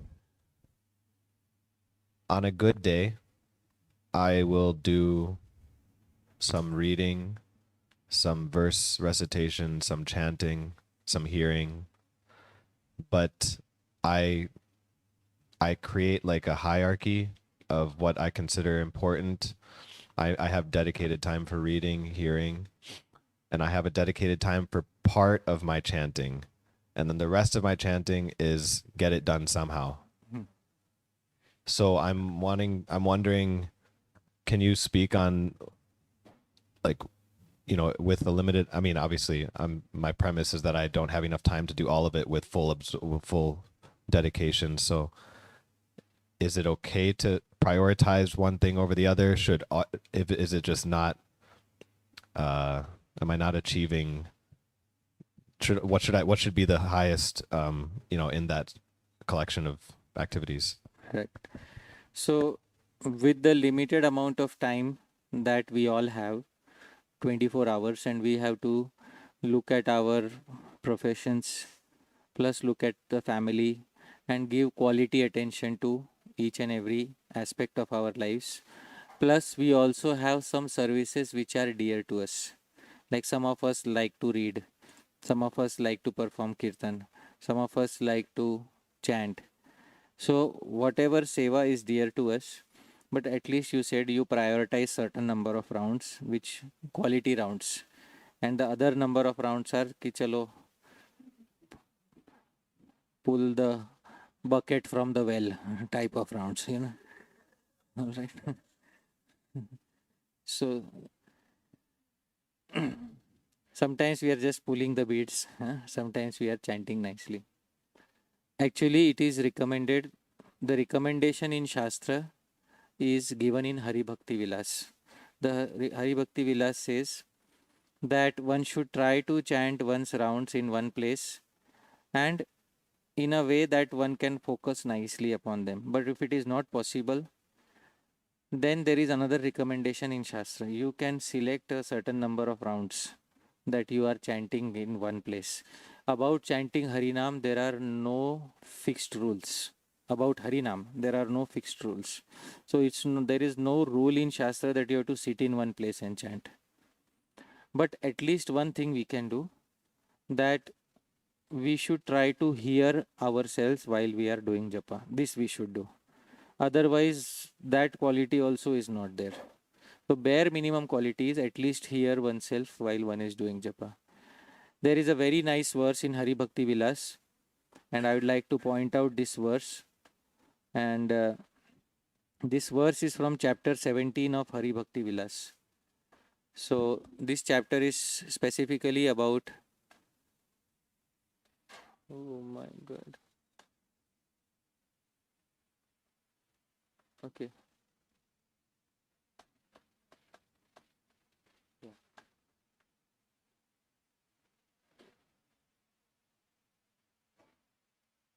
Yeah. So this is verse number 191 of chapter 17 of Hari Bhakti Vilas, which specifies how we should chant our japa. Please repeat after me. This is from Narad Pancharatra. Shanai Shanai Suvispashtam Na Drutam Na Vilambitam Na Nyunam Nadhikam Vapi Japam Kuryat Dine Dine. Shanai Shanai. Slowly, slowly. Suvispashtam. Spashtam is clear pronunciation. Vispashtam, very clear. Suvispashtam. Super clear pronunciation. Na drutam. Don't try to run very fast. Na vilambitam. Don't make it very slow. Sometimes people are chanting very Hare. When it hits the valley and comes back. Krishna. So, na vilambitam. Most important thing is na nyunam. Don't chant too less of a quantity. Na adhikam vapi. Don't chant too much of a quantity. Acha, this we understand. Don't chant too less.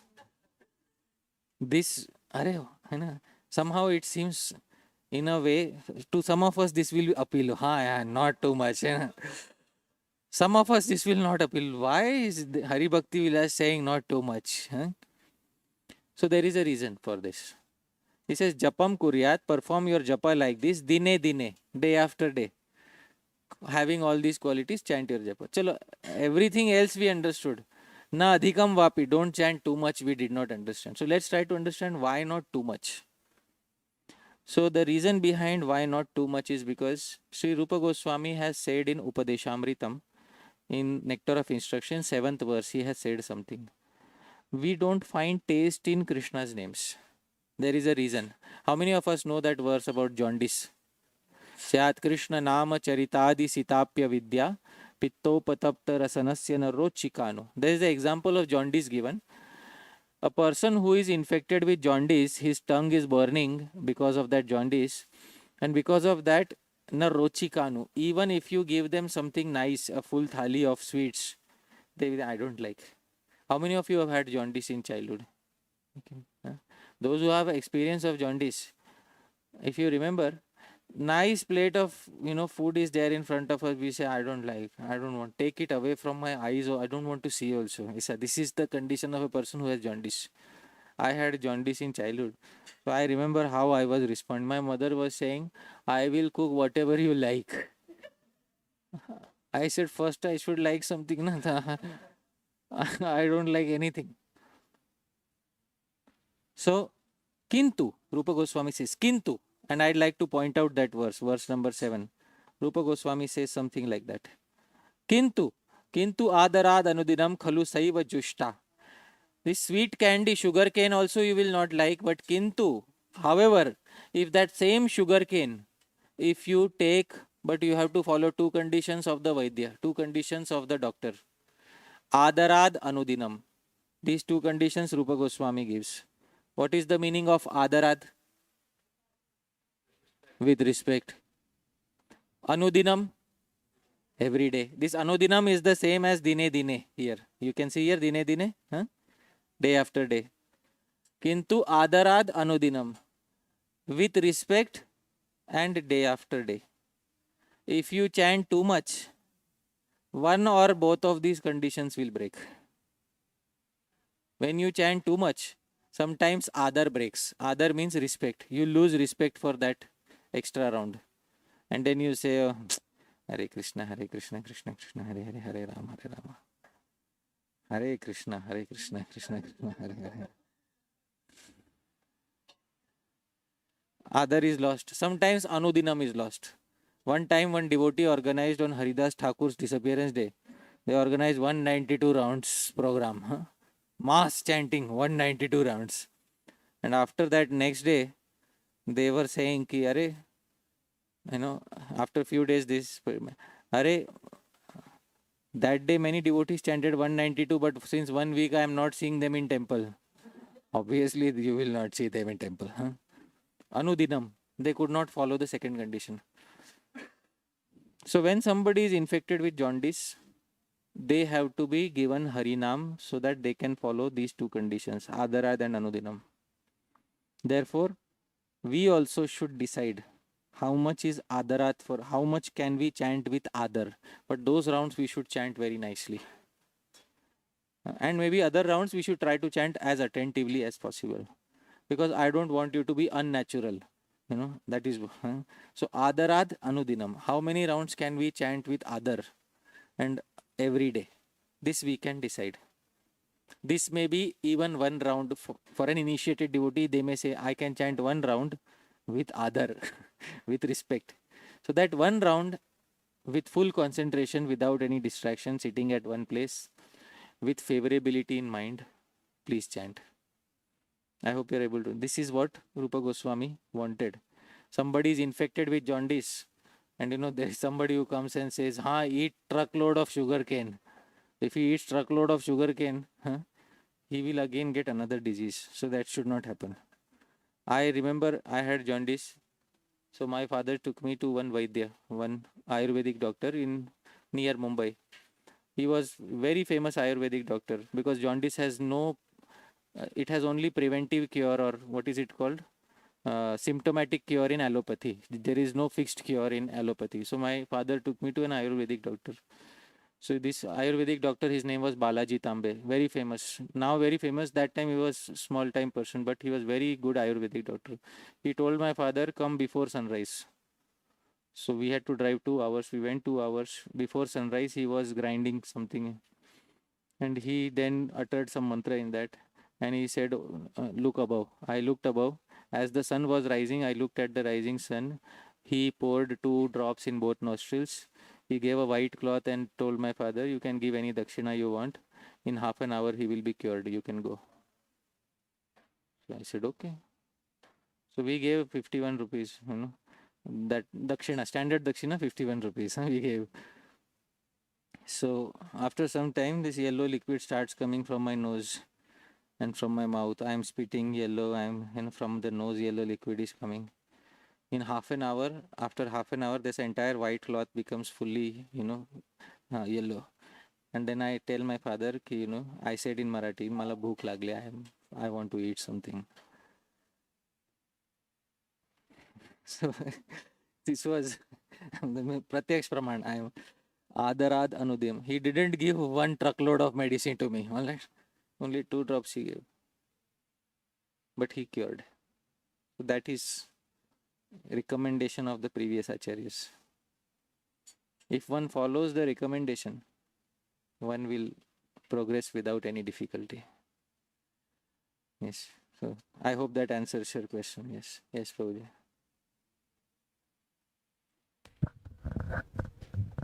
Thank you, Prabhu. So, from the presentation itself, like you gave 3 categories of japa, like Vachika, Upamshu, Upamshu, and Mansika. Mansika. So, I mean, keeping this in view, and let's pick 3 prominent acharya from our disciplic succession. We see, like, Srila Prabhupada has prescribed 16 rounds minimum. And then we have Bhakti Siddhanta Saraswati Thakur, who had a standard of 64 round minimum. No. Okay. No. That is where the question itself is having an assumption which is not correct. Oh, I'm sorry. Okay. So, Let me specify the correct number of rounds that Srila Bhakti Siddhanta Saraswati Thakur had prescribed. okay.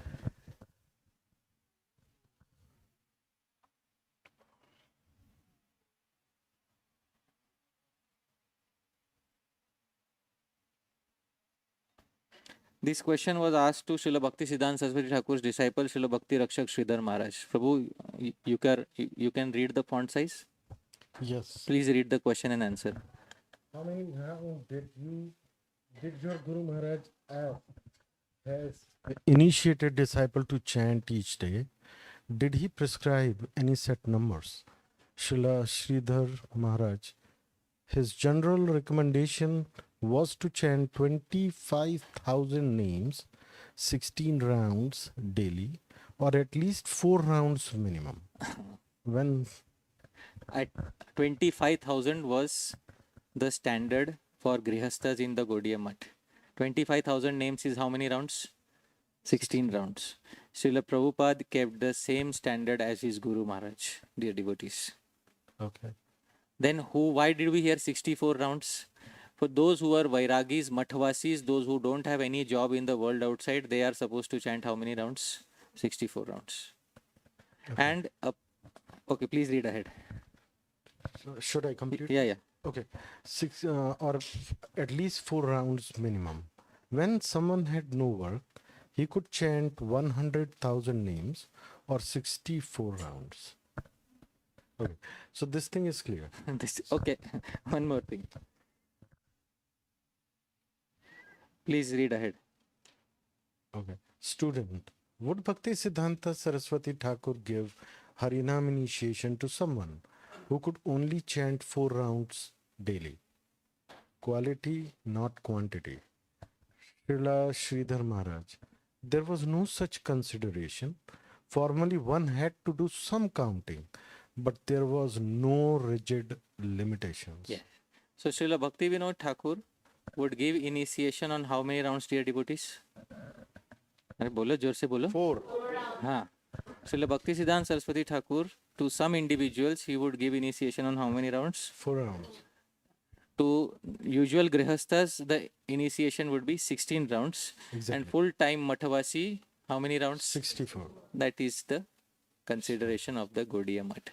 Now this clears the smoke screen. Okay. Okay. So, I mean, in the line of your presentation, the important is to be attentive. Right. To be very attentive, to be present.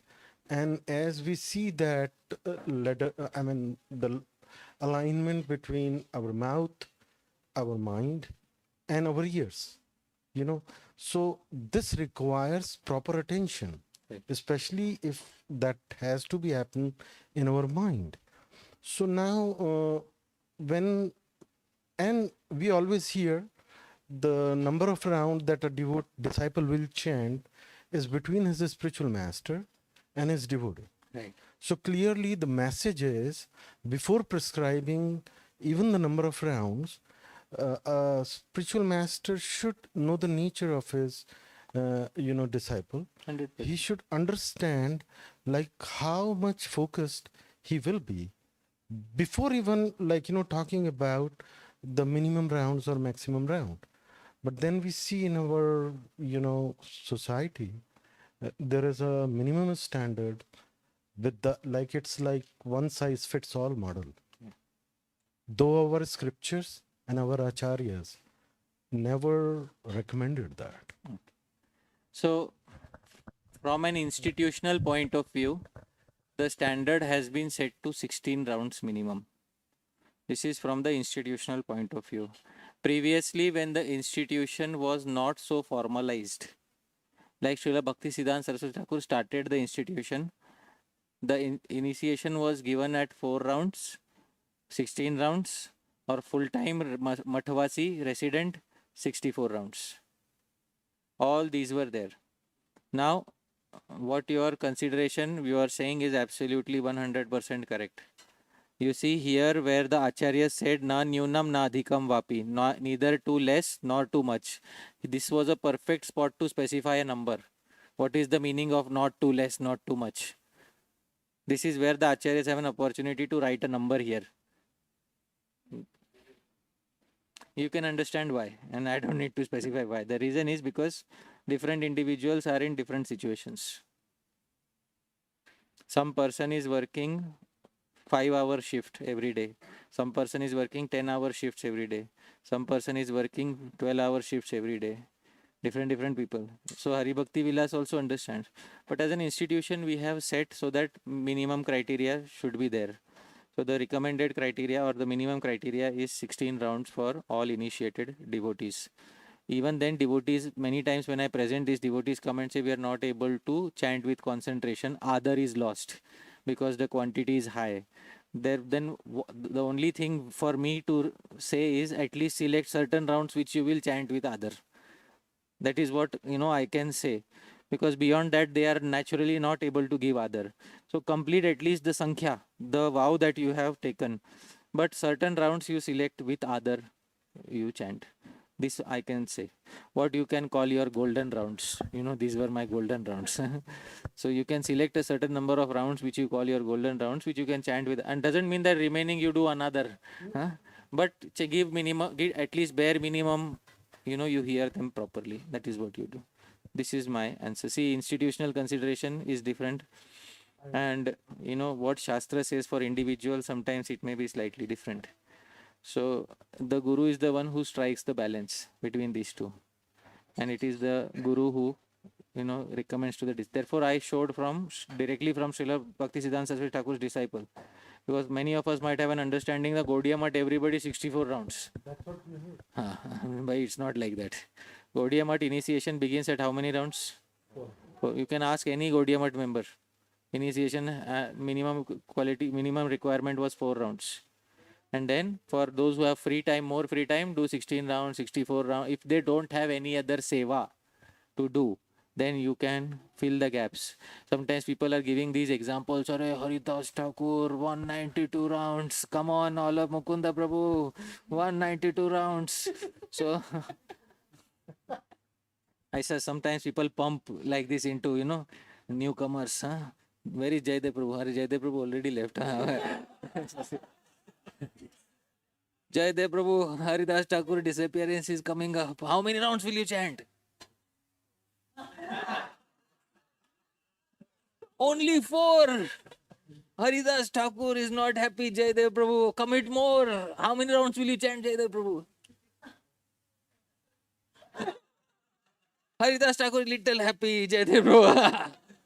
ऐसा बोल के ऐसा pump करना और फिर Jaidev Prabhu ends up chanting 64 rounds on Haridas Thakur. And next 1 week, Jaydev Prabhu is not seen in temple at all. So, what is happening is, we don't understand the situation in which Haridas Thakur was. We have to understand what was the unique situation of Haridas Thakur. I will ask a few questions. Please answer in yes or no. 500 years ago, in very strict traditional Jagannath Puri, a Yavan born, Muslim born Haridas Thakur is there. Can Haridas Thakur enter the temple? Can Haridas Thakur cook prasadam for others? No. Can Haridas Thakur serve prasadam to others? No. Can Haridas Thakur sit and give a Bhagavatam class and read from Srimad Bhagavatam? Can Haridas Thakur clean the temple? Then what service can Haridas Thakur do? So the only service that remained for Sri Haridas Thakur was personal chanting and prachar to others. These were the only two sevas that Sri Haridas Thakur did. Now, Mukunda Prabhu, can you enter the temple? Yes. Can you clean the temple? Can you give Bhagavatam class? Yes. So then if I am pumping air in Mukunda Prabhu, Haridas Thakur, so Mukunda Prabhu will say, first let me become like Haridas Thakur, will relieve me of all other seva. And then I will chant like Haridas Thakur. So sometimes these understandings, these subtle understandings are not given. So it is very important for the preacher to follow, this sensitivity should be there. So that is all right. Do we have time, Prabhu, or is it? I just have a question, Prabhu. Okay. What is the time? Yeah. So if time is, who wants to go early, please raise your hand. Somebody wants to go. Hey, nobody wants to go. Chalo, let's continue. Okay. Yes, Mataji. Since Upamshu Japa is the right type of Japa, and I don't see that we ever specifically instruct on this is how one should chant, either in the beginning or even some people who have done for many years, or even in Japa retreat. It doesn't happen. So, I mean, how is it that one reach the stage of Smaranam if we don't even do it the right way to begin with? Okay. So how is it that we reach the stage of Smaranam even though many of us don't even know these different distinctions of Japa? How is it possible? Right. Yeah. All types of Japa, as I specified, alarm clock Japa, and I am the boss of the Japa group Japa, So all types of Japa are there, but gradually if a devotee advances in Japa by association with a proper individual who understands Japa Vigyan, the science behind Japa, there is a big science behind it. One who understands this science, gradually they will understand why the previous acharyas were chanting in solitary places. How many of us have gone to Prachin, the old Radha Shyam Sundar temple in Vrindavan, which is near Radha Damodar temple, just next to Radha Damodar temple. In Radha Shyam Sundar temple, we might have seen there is a little bhajan kutir of Shyamanand Prabhu. How many people can fit in that bhajan kutir? One. Second person has to stand. One person can sit, second person has to stand. Why only one person will fit? Because second person should not come. I hope you are able to. Shyamanand Prabhu wanted to chant his japa in a solitary place. So this is initially earlier people used to understand the value of japa as their personal connection with Bhagavan. Gradually, as a devotee in any society, including our society, they understand the value of this japa. Then they will chant in the proper way. Then they will chant in a silent manner so that they can be benefited themselves. Then gradually, they will be elevated to higher stages. And a devotee can also be elevated to Smaran Dasha, the stage of remembrance, by other limbs of bhakti, such as by hearing Srimad Bhagavatam. Because there are 5 limbs: Sadhu Sangha, Nama Kirtan, Bhagavat Shravan, Mathura Vas, Shri Murti, Shraddhaya Sevan. So Bhagavat Shravan also, hearing Srimad Bhagavatam, discussing Srimad Bhagavatam, can also help one gradually reach the stage of Smarana Dasha. So some devotees can reach through other limbs also.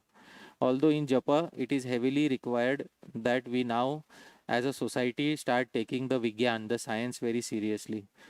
Because many decades have passed, and now we should all, have a Shastric proper understanding of what the Parampara and what Srila Prabhupada also expects from us. That I acknowledge it is the need of the hour right now. Okay, thank you. Yes, Prabhuji. Yeah, yeah. Yes, Prabhu. Prabhuji, you can ask your query. Actually, I have two. Okay. So it's really enlivening because I've been reciting that verse for many years, but some of the intricacies, like the Sangini word, was very special, no?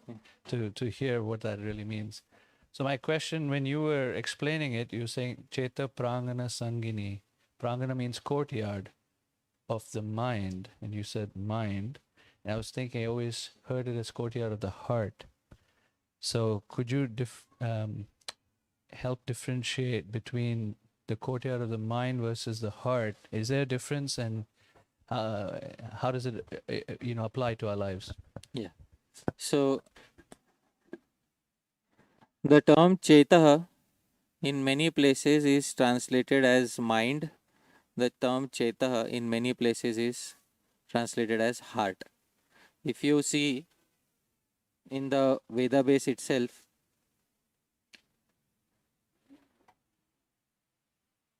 Chetaha is heart many places, and you see Chetaha is also translated as what? Mind. So many places in the Bhagavatam, Cheta is translated as mind. Many places, Cheta is translated as heart. Why did I select Cheta as mind? Because when I defined Japa, the definition given by Dhyan Chandra Goswami was Mano Madhye Sthito Mantro. The mantra should be situated in the mind.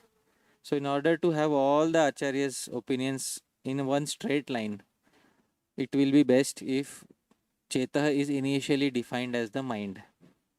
And Cheta also means the heart. Finally, but Sri Rupa Goswami is saying Sarvendriyanam Kritim. She takes over the activities of all the senses. Now, who is the controller of all the senses? So that is the reason why that translation I had done for that particular verse. That is my reason for selecting Cheta, interpreting Cheta as the mind. Although in Sanskrit, Cheta can be interpreted as both mind and heart. So, heart's function is to reminisce. Mind's function is to pay attention and remember. Reminiscing is different from plain remembrance. Reminiscing is remembrance with rasa. Yeah. So that is the function of the heart. That will come later, but first plain focus should be there on the Mahamantra. Therefore I said my mind.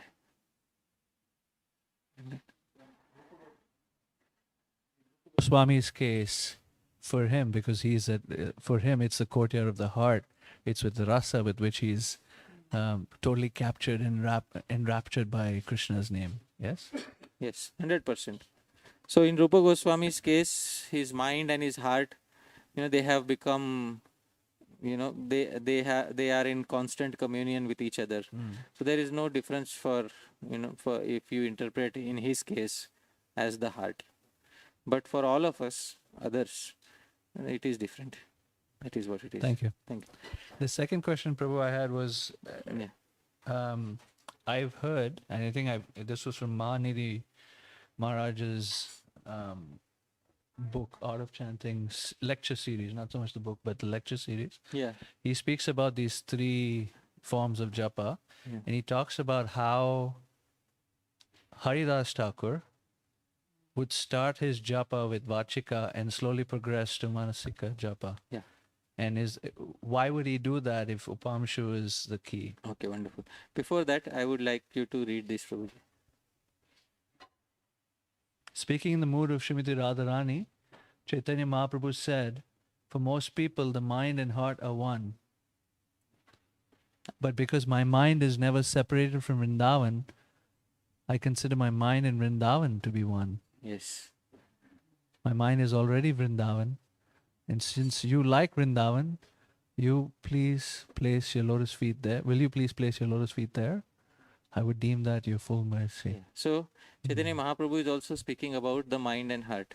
So Chaitanya Mahaprabhu's opinion is, he says in the original Sanskrit, Anyera Hridaya Mana. For most people, there is not much difference between the heart and the mind.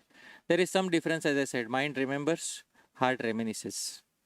So this is the difference. But mostly there is not much difference. And this is also the opinion of Sri Chaitanya Mahaprabhu. Hridaya and Man.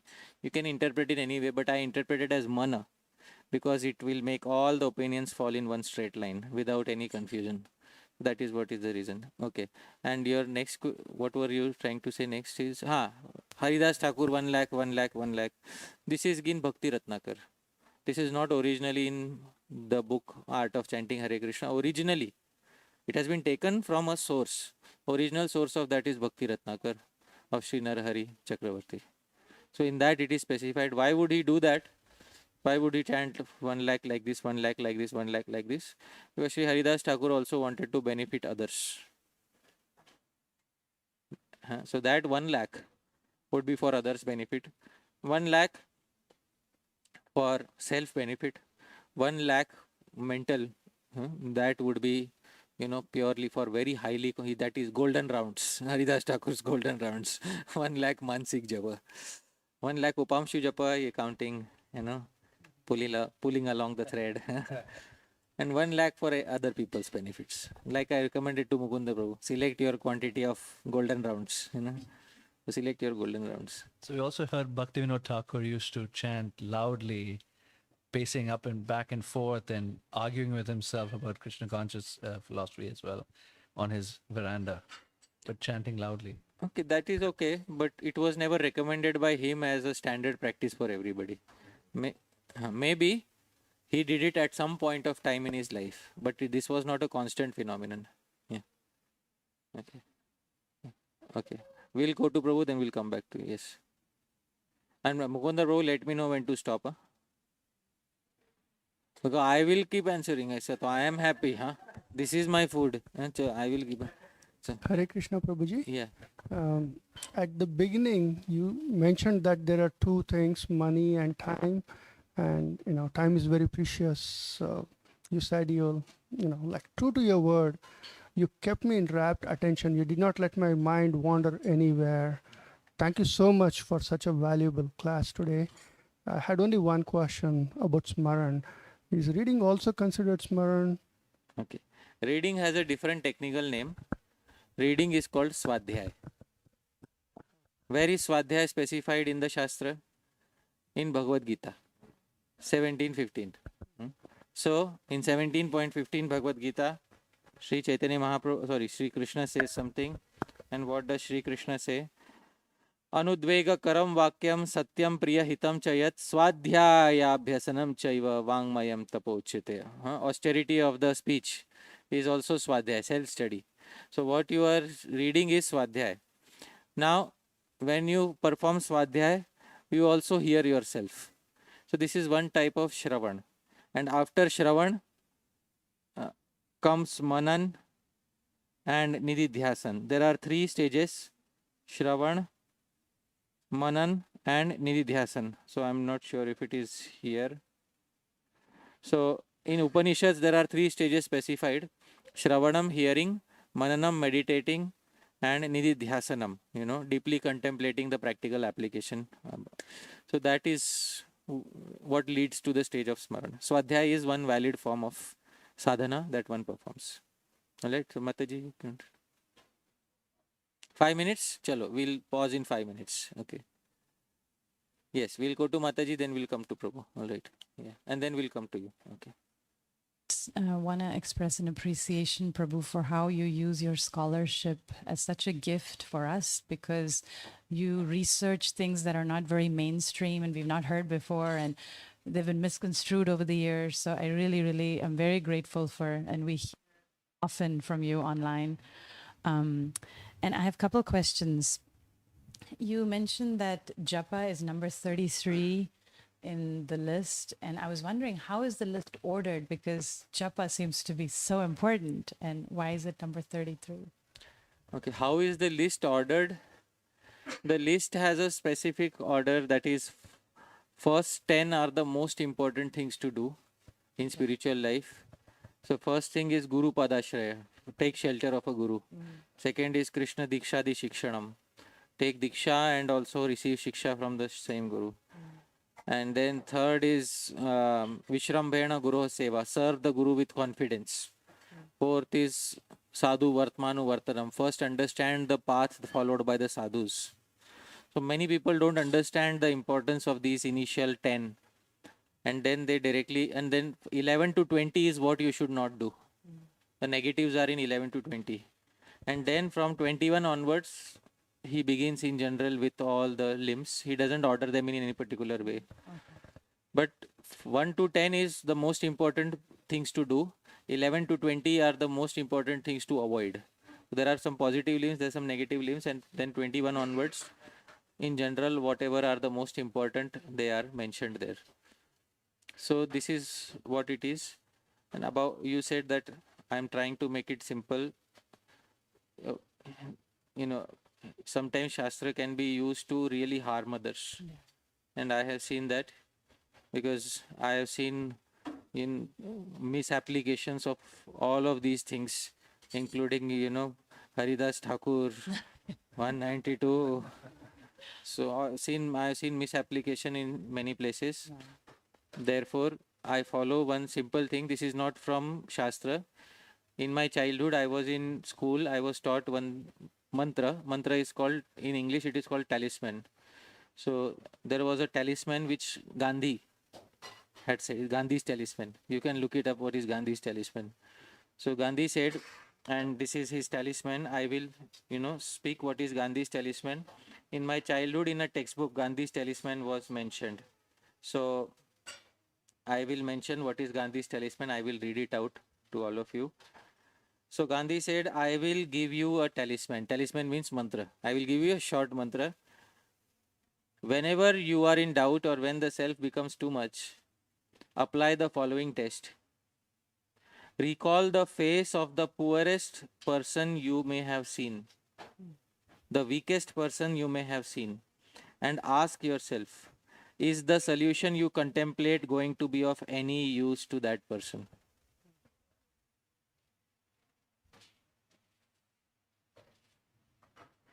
So when I am giving a talk, I am not addressing the strongest person in the audience.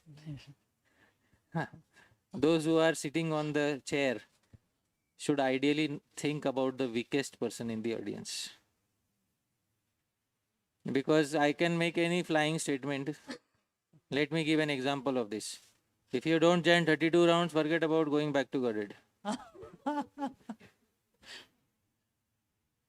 Now, there may be a pregnant lady in the assembly. She may not be able to wake up on time. She may not be able to chant 32 rounds. So am I doing justice to my Vyasasan? No. So Gandhi's talisman. Prabhupada said we could learn from many sources. And one source from whom I learnt is this. That when we are given the responsibility of sitting on the Vyasasan, many of us are given. We should try to find the weakest person in the audience and see if the solution is going to work for them. That is why there are no rules on chanting Harinam. That is why the Acharyas did not specify a number. That is why, it is not a number game. Shastra is very accessible, but it seems sometimes the way we present it, we present Krishna consciousness in ways that is not. How the Acharyas have presented it is the best way to do it. So thank you Mataji, we'll go to Prabhuji and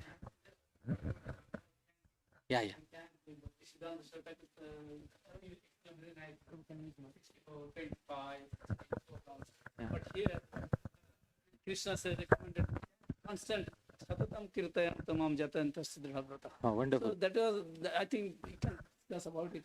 Oh, wonderful. So we saw some numbers, 4 rounds, 16 rounds, but Prabhuji is saying Satatam Kirtayantamam. We have heard Satatam.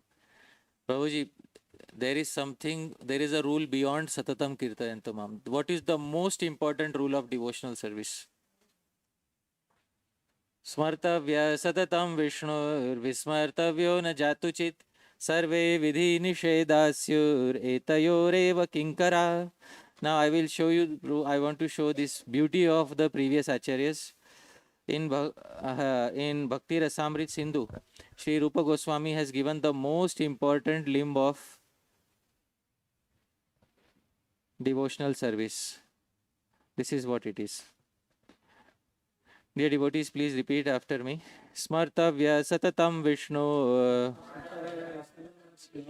Vismartavyo na jatuchit Sarva vidinishedasyu Etayoreva kinkara. Smartavya satatam Vishnu. Always perform smaran of Vishnu. Always. Vismartavyo na jatuchit. Never forget. Are, but you are saying satatam kirtayantu mam. Bhakti, Bhagavad Gita is saying always perform kirtan. Rupa Goswami is saying always perform what? Either one instruction I can, either Bhagavad Gita I am going to break the instruction or Bhakti Rasamrit Sindhu. Both are not going to be simultaneously possible. So how to come out of this dilemma? So our Acharya Srila Vishwanath Chakravarti Thakur comments on this, and dear devotees, I would like you to repeat that one sentence from Srila Vishwanath Chakravarti Thakur. Please repeat after me. Satatam pratiyaham. Satatam means once every day minimum. Natu pratikshanam. Doesn't mean every second. Satatam pratiyaham, natu pratikshanam. Satatam means once every, not every moment. Now, if Srila Vishwanath Chakravarti Thakur would have been ISKCON devotee, they would have said, take him aside. And fortunately, he was born 300 years ago. So his opinions have become validated and we respect his opinions as the topmost. He understands the mood of the acharyas. Why? He gives a reasoning. Tasya asadhyatvena. It is impossible to constantly remember. Asadhyatvena. It is impossible for a sadhak to do this remembrance constantly. Vidher anusthana lakshana apramanyapatye. If one tries to do constantly, he will not be able to do, and then the words of the acharyas will be proven false. Therefore, constantly should be interpreted as minimum how many times? Every day. Now you take this satatam and apply to Bhagavad Gita also, Prabhuji. Alright? Satatam pratiyaham means regularly every day. Natu pratikshanam, not every moment. Alright, this is what it is. How the acharyas are elegant in their viewpoint. Imagine Srila Vishwanath Chakravarti Thakur, if he comes, in front of us for 1 week. Oh, Japa retreat with Srila Vishwanath Chakravarti Thakur, Satatam pradiyaham. Are, once every day at least you should. Devotees will go with a very light heart. They will say, now I understood, what it is. So I am pulling out from his verses, his commentary, because it's very important to understand how the acharyas understood it. Otherwise, my mind is like the policeman in the sky. It is beating me always. This is my mind. But I need a personality like this in order to explain to me what it is. So I hope this resolves the query. So, satatam kirtayanto. Do kirtan constantly. Dear devotees, constantly means once a year, once every day. Once every day. Are we doing kirtan once every day? Then we are fulfilling the criteria of Bhagavad Gita, dear devotees. According to which acharya? That's it. Hence proved, like they say. Okay. Yes, one Mataji, and then we'll come to you, Prabhu. Yes.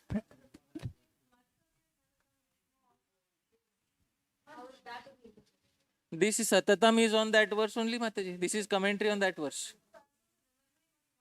Minimum, not only. तो क्या हो जाएगा?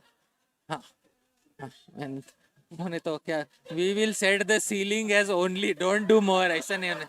So, Satata means minimum once. If you are doing minimum once, Mataji, you are fulfilling the criteria of Satatam. according to Srila Vishwanath Chakravarti Thakur. Now there are people who say, oh my God, I wish I could have spoken against Vishwanath Chakravarti Thakur. How did he interpret it like this? But now you can't do anything. It is Srila Vishwanath Chakravarti Thakur. And I bought it out in front of all of you see. But when in many places before I have shown, and after the people come to, why did you show this, Prabhuji? It is my duty to show because this will free the minds of the people. So Mataji, Satatam means not maximum once a day.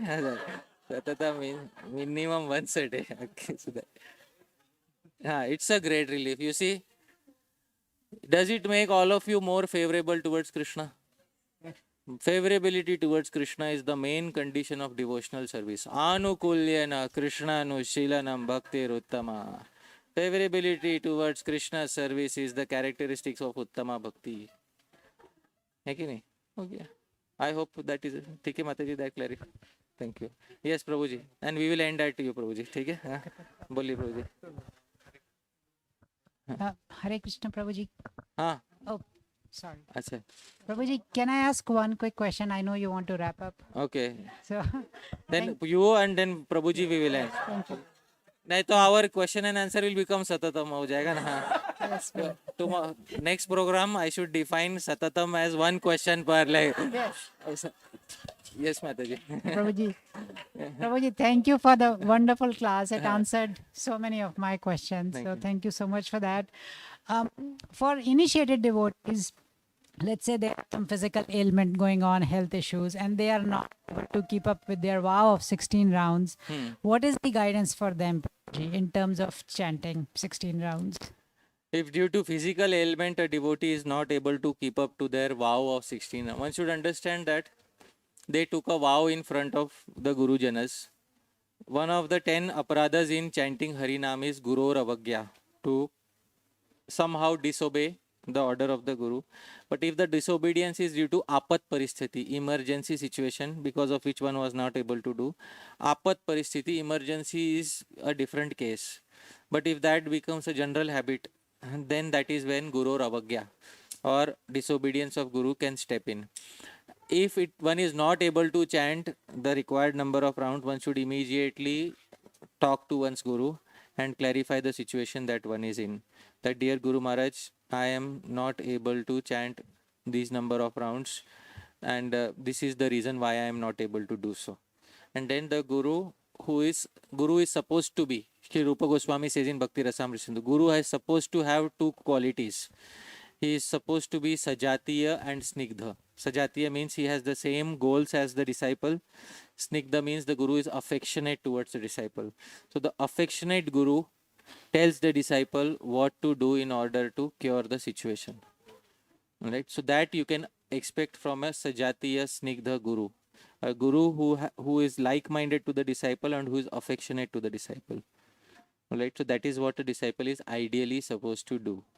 Now real life may turn out to be some... That was my follow-up question. So, in real life, it is not possible to sometimes even reach out to the Guruji. Yeah, so then at least one should have a Shiksha Guru with whom one is consulting on a regular basis. At least select a Shiksha Guru who is Sajatiya and Snigdha. Hai ki nahi, huh? At least select a Shiksha Guru who is Sajatiya and Snigdha, and consult with the Shiksha Guru. Therefore, sometimes when it is so difficult, Srila Bhakti Vinod Thakur said, therefore, that Shiksha Guru gains more importance in such cases. And where did he say this?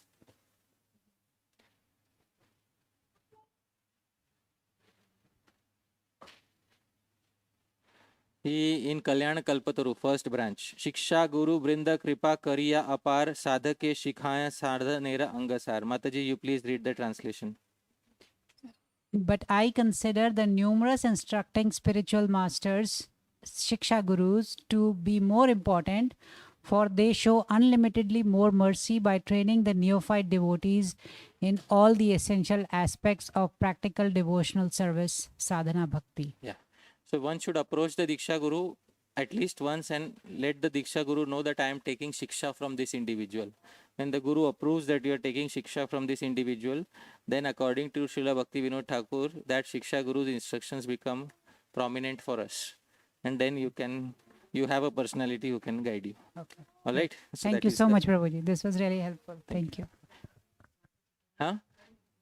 Example of this?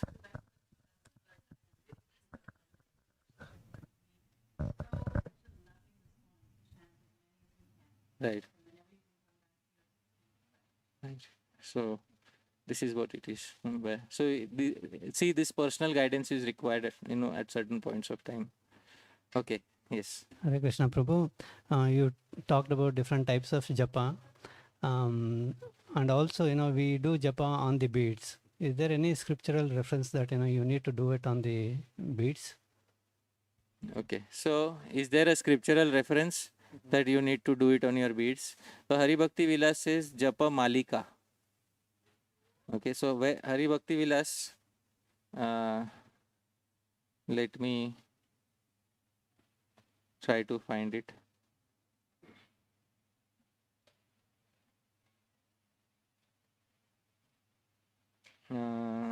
Is it in the 17th one?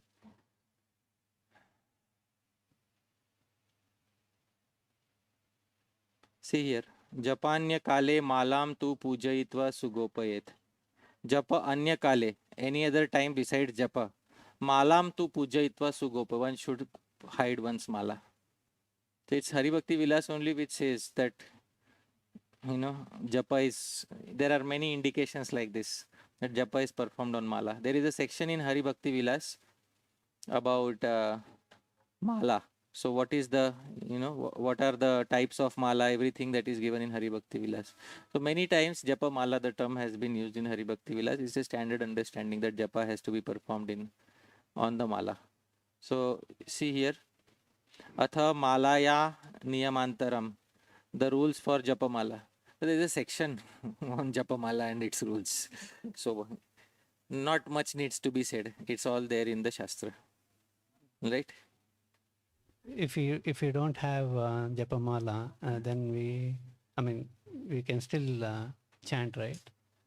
You can chant. At all times you can chant. But please know that this chanting is falling in the category of kirtan. Khaite shuite yatha tatha namalai. So in Chaitanya Charitamrita, and I'll show this final reference and then we'll pause.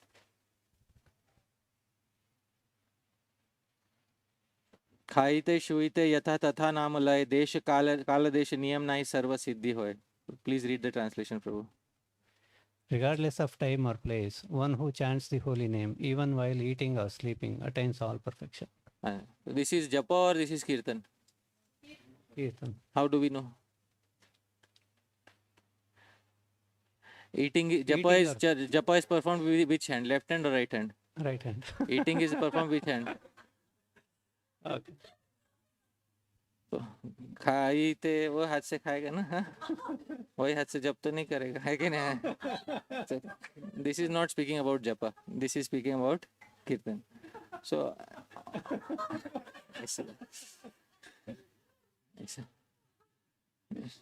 there are many hidden indications in the verse. We get to read. Thank you, Prabhu. Thank you. So that is counted as kirtan. You have taken a vow of japa.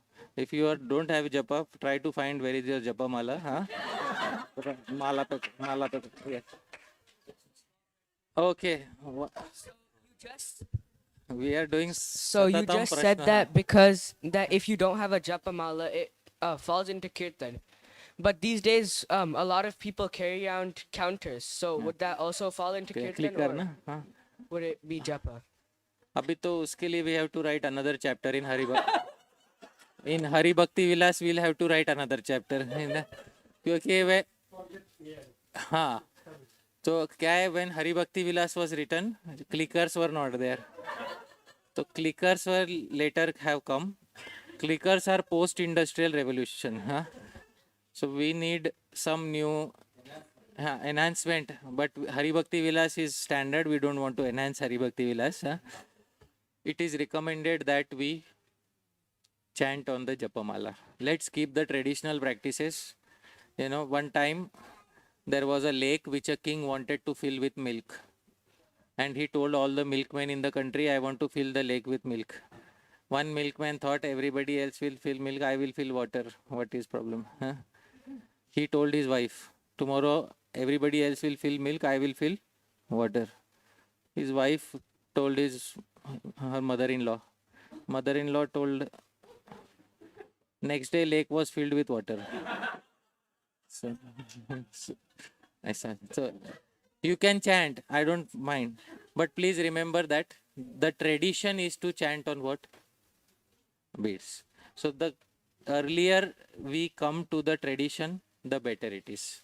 Although this can also be considered as chanting. But this chanting, for initiation at least, one should come. This is my solution. This is my solution. This is the only question I cannot answer from Shastra, because Shastra does not have anything about liquors.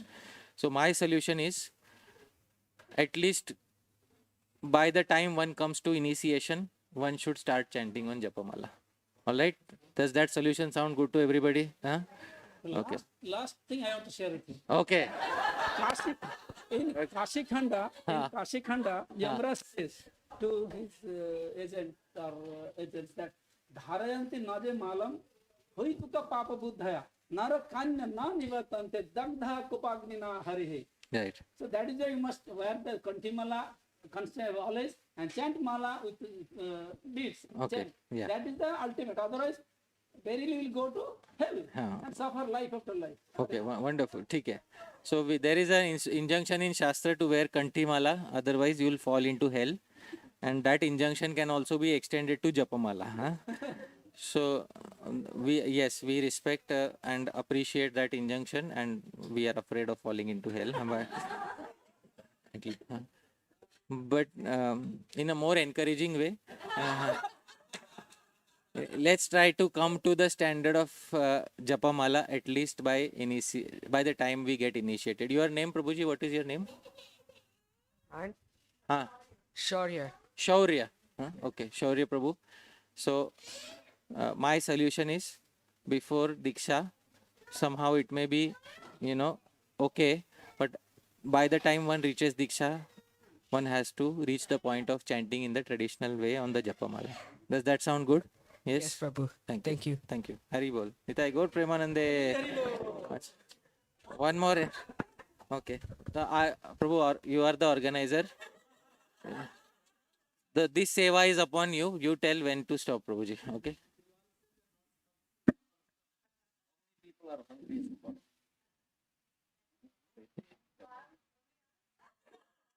Yeah, don't fall into peer pressure. If you are hungry, just say I am hungry. Okay. Yeah. Okay. So I think, in the interest of time, what is the time right now? 9:35. Oh my goodness. Okay. I have to go 1 hour and then I have to sleep also. Huh? So is there a quick question, Mataji? Oh. Japa retreats. Huh. So, settling down for 4 rounds or 64 rounds, what is one's mood towards approaching Japa retreat? My recommendation from Shastra was very simple. Adarat Anudinam. Adarat means with respect, Anudinam what we can do daily. Because Japa retreat will be for 2 weeks. But after 4 days. But after the 4 days are over, then our day-to-day life Japa has to, also be of that quality. Therefore, Japa retreats are very good. We should go attend. And if there is an encouragement to chant more, we should chant more, because we have taken a holiday on that day. But on regular days, then when we come back to our regular schedule of chanting, then we should know Adarad Anudinam. That 2 conditions that Rupa Goswami specified. With respect and every day. Those 2 conditions, if one understands, then they have understood nectar of instructions, purport on chanting Bhagwan's Naam. So this is what it is. Okay? Chalo. Srila Prabhupada ki jai. Nitai Gaur Premanande. Vancha kalpatarubhyascha kripa sindhu bhya patitanam pavanebhyo vaishnavebhyo. Ananta Koti Vaishnava Vrinda ki jai.